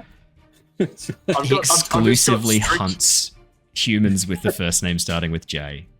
I just got very strict hiring policies. Do you know what it's like? You're fucking Bolson from goddamn Breath of the Wild, where everyone's name has to end in son. It's not too late to change to that, by the way, if you wanted to change it so all of your characters, all of your skeletons had to have a name that ends in something instead of starting with J. You can totally do that. James' son. Jamison. Yes, we can make this the family of the J's. Yeah. I So rolled the 2 short bows and then I rolled the slams in case they were close enough to slam. perfect. They are close enough to slam. The short bows, a 9 and an 8 are unfortunately not enough. The 13 and 15 are also not enough. I'm so sorry. No. Oh, actually, no. Apologies. You do get a +1 for a bit of flanking going on with the Cinder Hulk, which would move that 15 to a 16. That does hit, so 2 bludgeoning damage to the Cinder Hulk. I look at you guys and be like, guys, I'm healthy. I'm good to be here. I'm glad you could accept me. You watch as 2 arrows fly wide. One of the zombies runs up and bounces off the Cinder Hulk, and the other one reaches up and just sort of goes, ugh. Like swipes at it. You're doing a great job! Bartholomew, it is your turn. Do you just have a business meeting whatever? Okay. I'm going to... Look, I think I'm in a good position. I've pushed the Cinderhawk far enough away that I don't think he has reach to hit Niles or Harry. He could still AoE him, so I will move to here. Just so if he does target me, hopefully it doesn't hit any of my friends. And... I'm going to waste the Hulk's time along with Jorge and whoever. Please focus on the shade. And I'm just going to take the dodge action for my full action. Alrighty. Hoping that this thing, if it tries to punch me with my high AC, I might waste some time here. Alrighty. Bonus actions, but I don't think I'm going to... Now, I'm going to use another 5 hit points with a bonus action for Lay on Hands, just because this thing does hurt a fucking lot. It does. Harry is going to use his full turn to attempt to wrest control of the gemstone using his Warlock Patron. Matt, could you roll me a D100, please? Absolutely. Let's see if I roll better than a 1. I pick whoever looks like happiest or sad or in that moment. Oh. Just try to like... You're looking thoughtful. 23. Better than a 1. All good. Harry seems frozen in place, concentrating. The pulsing from the symbol, from the stone on the back of his hand seems to not be doing too much right now to the gemstone in front of him. Sweet. The Elemental Shade. The Elemental Shade is going to turn its attention towards you, Niles. Oh no! It's got its attention on Lyra. That's right. It does. Yeah. That's why I ran over here. Yeah. Harry, Niles, Bart, James, and Jorge all will have attacks of opportunity at this thing as it attempts to move towards you, Lyra. You are the focus. It will be going after you. 5, Yay. 10, 15, 20, 25, 30. Get him, James, away. Oh, I should have run further. Right. You'll be fine. You'll be fine. I believe in you. 19 is enough. That's 3 bludgeoning damage. Cool. I'm going to do my attack. Do we have flanking from this? You would have flanking, Bart, because Niles and Harry... Well, Niles is directly behind you as it tries to move through, so you would have flanking. Lovely. I just realized I have the perfect thing for this. As it's flanking away, I'm like, oh no, you don't. I hit with the opportunity attack, and then I will also evoke the Spearton Tattoo. Fantastic. Welcome, Raiders. Thank you. This big small world. Welcome across to the Lost Archives. I hope you guys are having a lovely evening. Let us know what you guys have been streaming. What does the tattoo do? The Spearton Tattoo. Yeah. Go. Let me just roll the damage. So as it turns away, it does work on any hit. So I think this would count. I use a reaction to activate it, and it will do a 6d10 bludgeoning damage. It'll either do full damage, or if it passes the DC 13 Constitution save, which it probably will, it'll take half damage. So it's just going to do a little extra damage as it's running away from me. And yeah, it's still Natural push. It's 1 push on the con save. Really? Natural 1. Yeah. Oh, and can I jump in for a quick second? I just want to be sure I've got this right. Yeah. When I'm checking the stats for the damage done by, say, the slam of the 19 they hit, it's got 1d8 plus 1, so it's made it 2. Oh. Yes. But I've got the HP increased by 8 and adds plus 3 to its weapon damage rolls. For then it undead should rolls, then so it should have taken an additional 6 damage from the 2 hits that were successful. I was just checking that. I was like, no, wait a that's second, I correct. feel like That's that number correct. should be higher. That's absolutely correct. Is that 30 damage from the Spearton tattoo, Matt? Indeed. Okay. Niles. 10. As the Jesus. elemental shade, this enormous, almost like semi-amorphous mass of volcanic ash, lava, pumice, and the rage and fury of the elementals currently being broken, consumed, and destroyed by this giant construct in front of you. As it goes to move towards your friend Lyra, Niles, you feel that rage from that synchronize, that moment where you tried to connect with it. And as it moves past, you kick into the air, spinning in place. You watch again as those lines of light, as the tattoo activates, burn across your legs, these almost like flame-like patterns as the magic tattoo activates, and you kick out. Your kick blasts through its core. You watch as a hole opens up in its chest cavity. Because this is force damage, right? Yep. Yeah.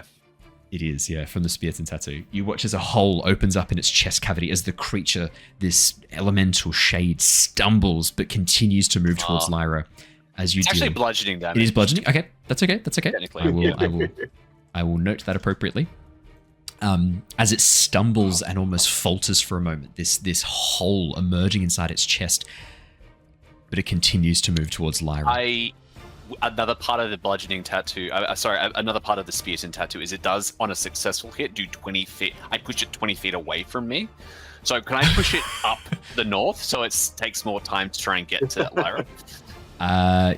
Because of where it was positioned, it was standing sort of off towards this side. As it goes to move away from you, it's sort of a little bit further south to trigger, but you can kick it into the Cinder Hulk if you wanted to. Yeah, that's exactly what I wanted to do. Yeah, cool. Yeah. If it's right there, I'll push it into the Cinder Hulk for sure. Yeah, okay. As you kick it into the Cinder Hulk, could you please roll me an additional 2d6? Fuck yeah. 2d6? Yes, please. And we'll be marking this for the Cinder Hulk and for the Elemental Shade as they crash into each other. But you watch as right next to you, the force from Niles' kick causes this enormous creature to slam into the zombified fire giant in front of you as they are both sent careening 10 feet back. It will then resume its movement after this, but they both take an additional 10 damage. I've done my rolls. As it then continues to go past Bart, the Wombo Combo, our brothers, I'm gonna go the same. I'm gonna go for the same hole in its chest that he's just carved out with a radiant blade. 27 to hit, 21 points of radiant damage. Let's go. And then I'm also going to push it another 10 feet in that same direction with my push feature. Nice. Fuck yeah, So it's it's gone so sick. 5, and then it's been pushed back. 10, and then been pushed back. 15, 20, 25, 30, 35. It can still get up to Lyra. Unfortunately, I'm so sorry, Lyra. Your friends tried their very best. As you deal that damage, I'm going to need. Unfortunately, Harry's going to be included in this. As those strikes hit and burn through it, I'm going to need Niles, Harry, Bart, and then your 2 ash zombies, Grim. I'm going to need dexterity saving throws from all of you, please. The ash zombies, I'll consider just zombies. friends. They get a They're +4 to their allies. save. Nice. Okay, how do I click on to roll dexterity? God. Oh, just roll as a dex save. Just click on dexterity on the zombie or the skeleton. It'll be there'll be a save on the right hand side, and just click on that rather than the modifier one. So if you look at the 2, yeah, nice, you got it. That's perfect. Okay. Oh, that works. Oh, okay. It wasn't perfect. Wasn't actually showing clickable on my screen. But No, I know it doesn't show up as being clickable, but it does come through, which is nice. Yeah, take the top ones up there. I'll ignore the wisdom save.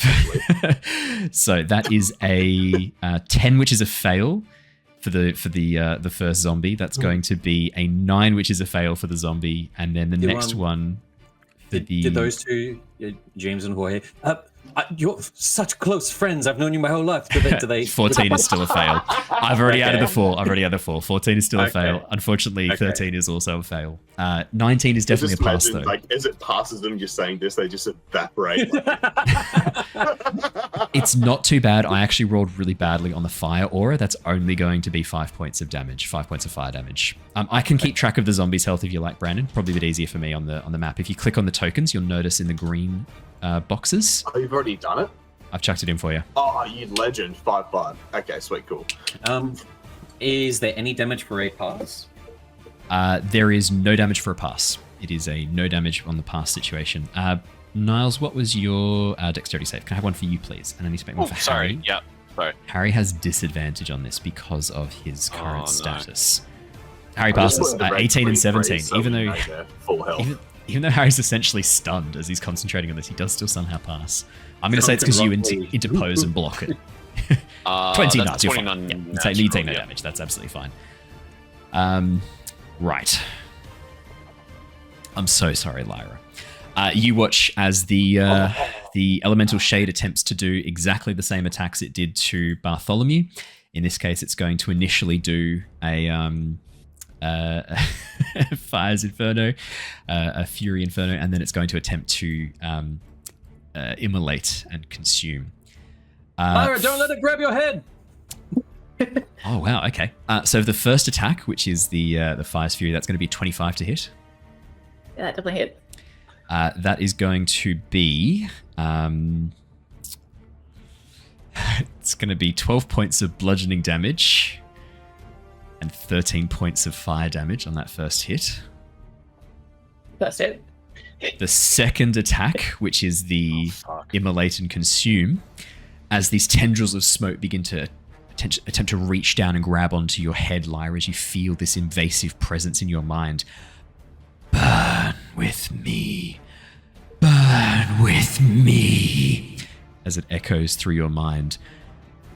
That is going to be a 15. I don't think that hits you, does it? It does not. In that case then, what happens instead is you hear Swampy, that spore, this intelligence, this mind that is contained within the mycelium that you draw your magic from. You watch as around you Swampy reaches over, spikes growing across its form, clouds of noxious spores spilling from its mouth as it opens its eyes wide, turns towards this elemental shade and says, "Mine." Again, speaking with that rather scary voice as it looks towards the elemental shade. That's cool. That does kind of fit because that first damage did take out Swampy. Oh, okay. In that case, then, as Swampy says that, it burns away Swampy into nothing as that fire burns across. Lyra, it is your turn. Would you like to resummon Swampy? Yeah. I thought you might. Yeah. Thought you might. Yeah. Oh, hey, Josh, welcome. We got Josh looking before I summon him. Go. How hurt is Bart looking? Like, is he sort of death's door kind of thing? Like, what are we talking? I'm basically out of lay on hands now, but I have been keeping myself stable. I'm back up to 42. So I was down to like 30, but 2 turns of lay on hands. I'm looking okay now. I can take a hit. All right, I'm gonna bring Swampy back up because I'm not far off yet. So as bonus action, just re-summon the spores, sort of shake out the clothes a little bit, hoping that I've got a couple of spores sort of left on me for the last wild shape that I've got left to summon him back. And then I'm going to drop my last high level spell slot. And because the polymorph just didn't work, I'm not going to try that one again. And so instead, just going to Anic cast right in front of me and drop a level 4 moonbeam. Okay, on top of the shade. It has to make the save. Has to make the save straight away 15. As soon as the moonbeam appears in the new rule set, which I'm a big fan of. Nice damage. Right in the middle. That is going to be a 19. I think it's a pass, isn't it? Just passes, so I think it's half damage. 10 points of damage. Radiant damage as well. Yeah, Okay, 10 nice. radiant. A question, because I know I'm not sure if 2024 Moonbeam says this or not, because you said this is an amalgamation of multiple emotions and spirits. Doesn't Moonbeam make a creature revert to its original shape and form? If the creature is shapeshifted, it reverts to its true form and can't shapeshift until it leaves the cylinder. Does this thing have a true form? Go on, Owen. Give it up. Give up the goods. Give it up the goods.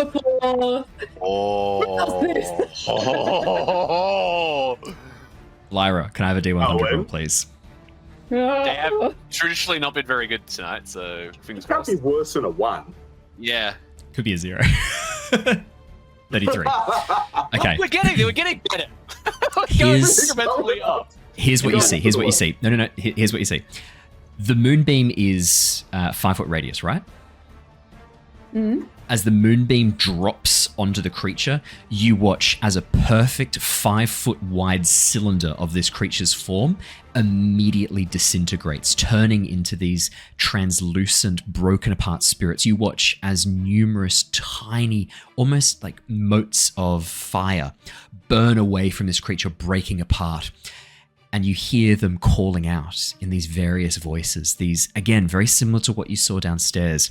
Rather than that collective sigh as you essentially disintegrated the spirits there, as this cylinder is taken out of the center of this creature, you hear these overlapping voices. It's hard to make out what they're saying, and they are speaking in primordial too, which doesn't help, I've realized in this moment.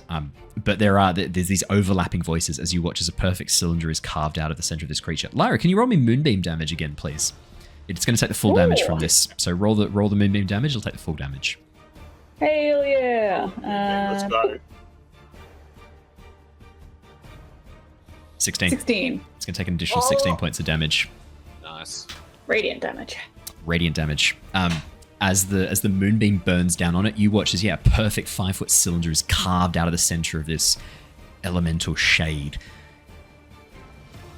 In this moment of silence, as parts of it burn away, you watch as the half remaining part of its face that was just outside of the moonbeam, almost carved perfectly down the middle, this mask-like section of ash and black obsidian turns towards you, and you hear that voice call out, "Burn me." Oh. Alrighty. Anything else on your turn, Lyra? Has it used its reaction at all? You're not sure. So. It doesn't appear to have. Yeah. You want to run from it? Yeah, I was considering it, and then I'm like, I think I'm just gonna stay put, like sort of keeping it away from Harry. And it's like, I can tank a little bit again now that I got Swampy back again. So let's do this. Alrighty. Niles, it is your turn. Oh gosh. Shit. Wow. Yeah, there's a lot going on. Niles is like, what the yeah. Niles is just gonna yell, "Quick! We have to protect Lyra!" And I will fly.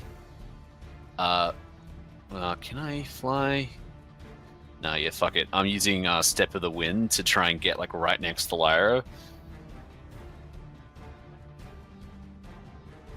Yep, yeah, that's fine. I'm going to fly right up next to Lyra. If I can drag my... Yep, there we go. I realize I have a really cool symbol to use for the giant, Rudy. There you go. Oh yeah, that's cool. That's like a little obelisk. You might remember it from the very first arc that we had with Return of the Giants. This was the obelisk that unleashed those constructs way back in the town of Laspire. This is the obelisk that gave the town of Laspire its name. Oh, there you go. The actual spires from Laspire. There you go. Actual spire that Laspire is in. Wow. Wow.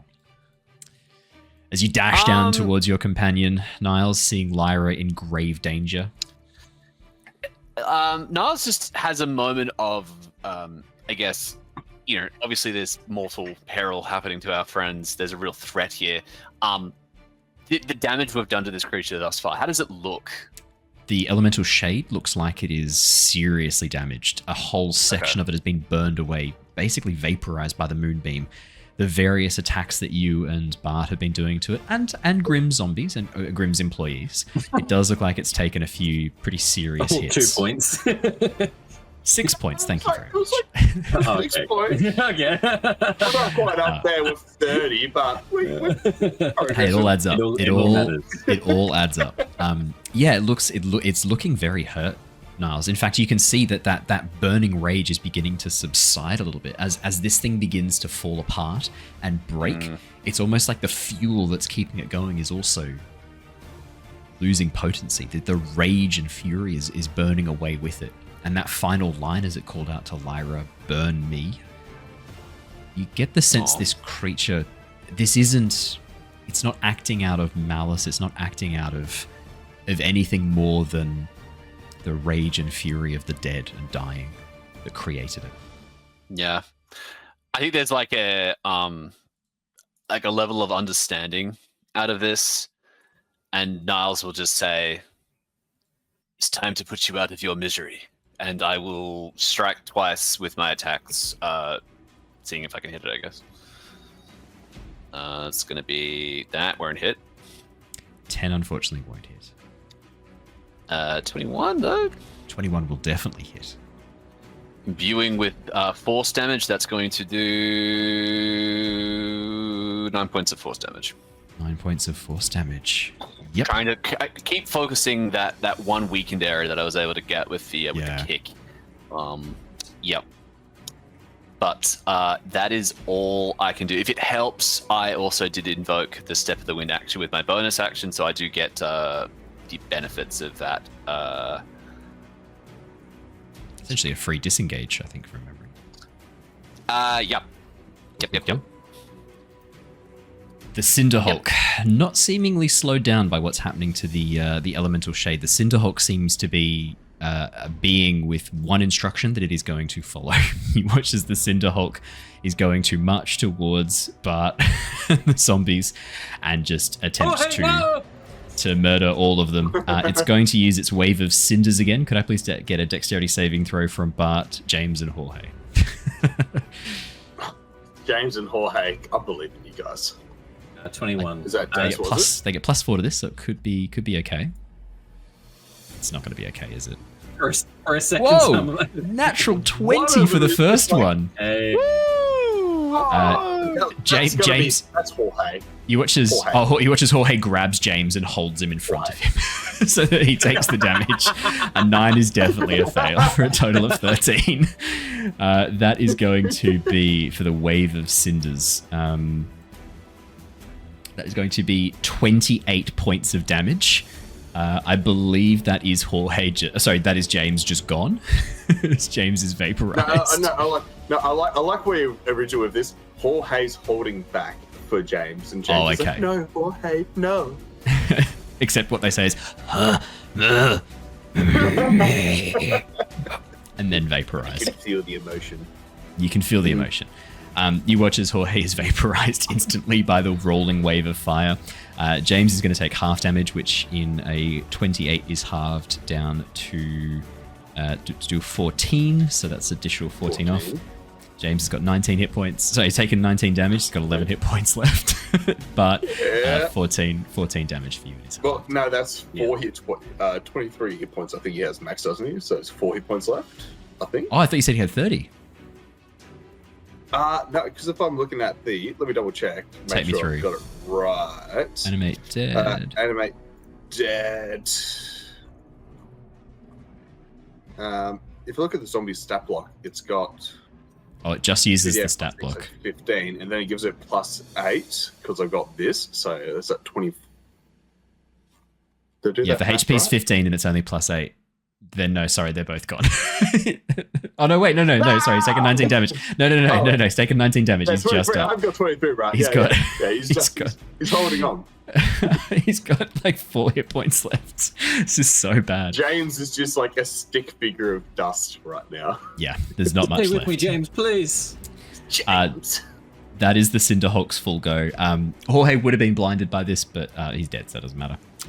Grimmaw, it is your turn. Fine. My players keep falling. Jessica, I need you. I need you more than you could ever imagine. That shade right there. I'd like you to shoot him in the face, please, and you'll get a great bonus if you hit. I'm very proud of you. You know this, Jessica. I'm also going to try. This is teamwork. This is what we do in the company. We work together. As I'm going to use Ray of Sickness as a second level on the manager being like, see, shade. I do work too. Bullshit. I also she's going to use a short bow. Yep. Jessica. So Ray of Sickness, that is a 20 to hit the Cinderhulk. That hits. 13 points of necrotic damage. Very nice. And that is a 12 to hit the Cinderhulk. That does not hit, as the arrow just bounces off the hide of the Cinderhulk. He's made of stone and fire. And like necrotic undead, the fire spirits, does the poison damage affect it?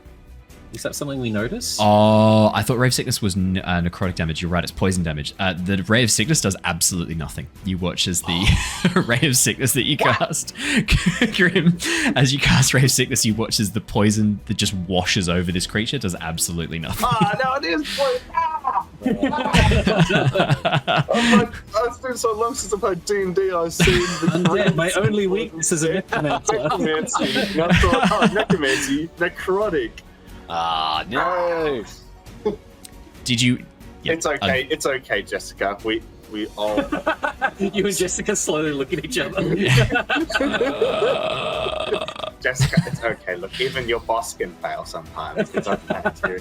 You'll be made redundant though. If management asks what happened here today, I would push you under the bus, Jessica. It's not your fault, Jessica. Not mine. Bartholomew to ring out the initiative. Bartholomew. Okay.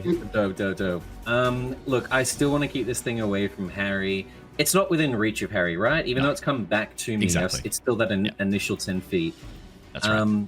Yeah, look, I'm not sure how long James is going to last. So seconds at this point. Yeah. I'm gonna hope that it didn't recharge, and I'm just gonna dodge again. I love it. Taking up the buckler, getting ready with like more of a boxer's stance, I guess, sheathing the Odachi. Radiant light still coming from it. Hurry up, take out the shade, please. A bit more like desperate and anxious from Bart, and that'll be my turn. Alrighty. At the end of the round, there is a bit of a commotion from the doorway behind you.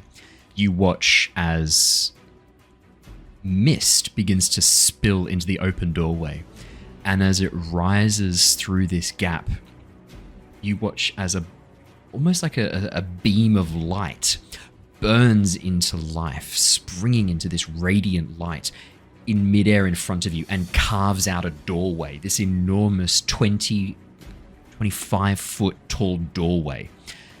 And you watch as this split in space in front of you pushes open as the cloud giant strides through with Ember walking at her feet.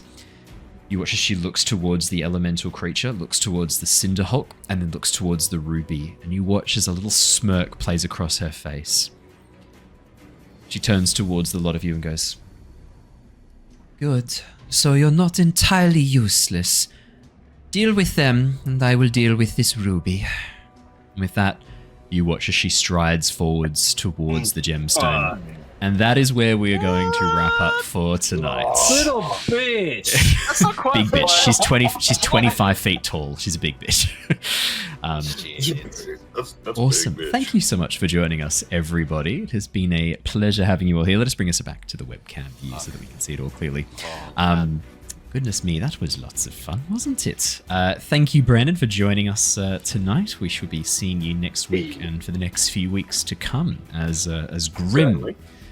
Very excited to have you join us. Got some really cool stuff with Grim. I think we've showcased a little bit of what's going on with his necromancy, but we've got a really, really cool character arc. Some of which Brandon knows, a lot of which he doesn't know what I have in store for him. Because there's an aspect of the world I've really wanted to explore for some time. And when Brandon said, I want to play a necromancer, I was like, perfect. We're going to have some fun with this. I think I know where you're going with that. It's a good thing I read the wiki. So good. That's impressive. It's a big wiki. Grim is obviously using information from Acquisitions Incorporated, the franchise D&D source book. Actually, no. Funnily enough, I haven't. I'm staying away from Acquisitions Incorporated because I'm really always just cool. Is that too on the nose? It's cool. I don't know. It's really fun. So we changed some of the stuff for Acquisitions Incorporated in the Tyranny of Dragons campaign, and we used some of the jobs that they had to build the guild, and we used some of those rules, adapted them to make sense in the world quite heavily, but we used some of that inspiration for that. So yeah, it's really fun. I like it. I think it's really cool. My spell list isn't set in stone, so I might have to do some work. That's okay. I know that sort of came together a little bit late. That's all good. Awesome. Well, thank you so much for joining us, everybody. It has been a pleasure seeing you all once again. We will go and raid another channel. So for those of you watching on Twitch, don't go anywhere. I'll get that raid sorted out right now. It looks like we've got a couple of our old faves and friends streaming tonight. I think we'll go and raid. Let's go raid Vacuta. They look like they've been having some fun. We're not going to go and raid the group who are using ChatGPT as their DM because I have a very strong moral objection to that. So we're not doing that. We are not going to touch that. Oh no, it looks like Vacuta might have just finished. Oh no, they're not. They're good. For a second there. Let's go and raid them. Oh, actually, we're going to go raid Bardic Tales. That sounds really fun. Let's go raid Bardic Tales. I'll get that raid sorted. Oh, yeah. Everyone, thank you so much. We will see you all again next time. Until then, stay safe, stay well, and see you guys all very soon. Farewell for now. Bye!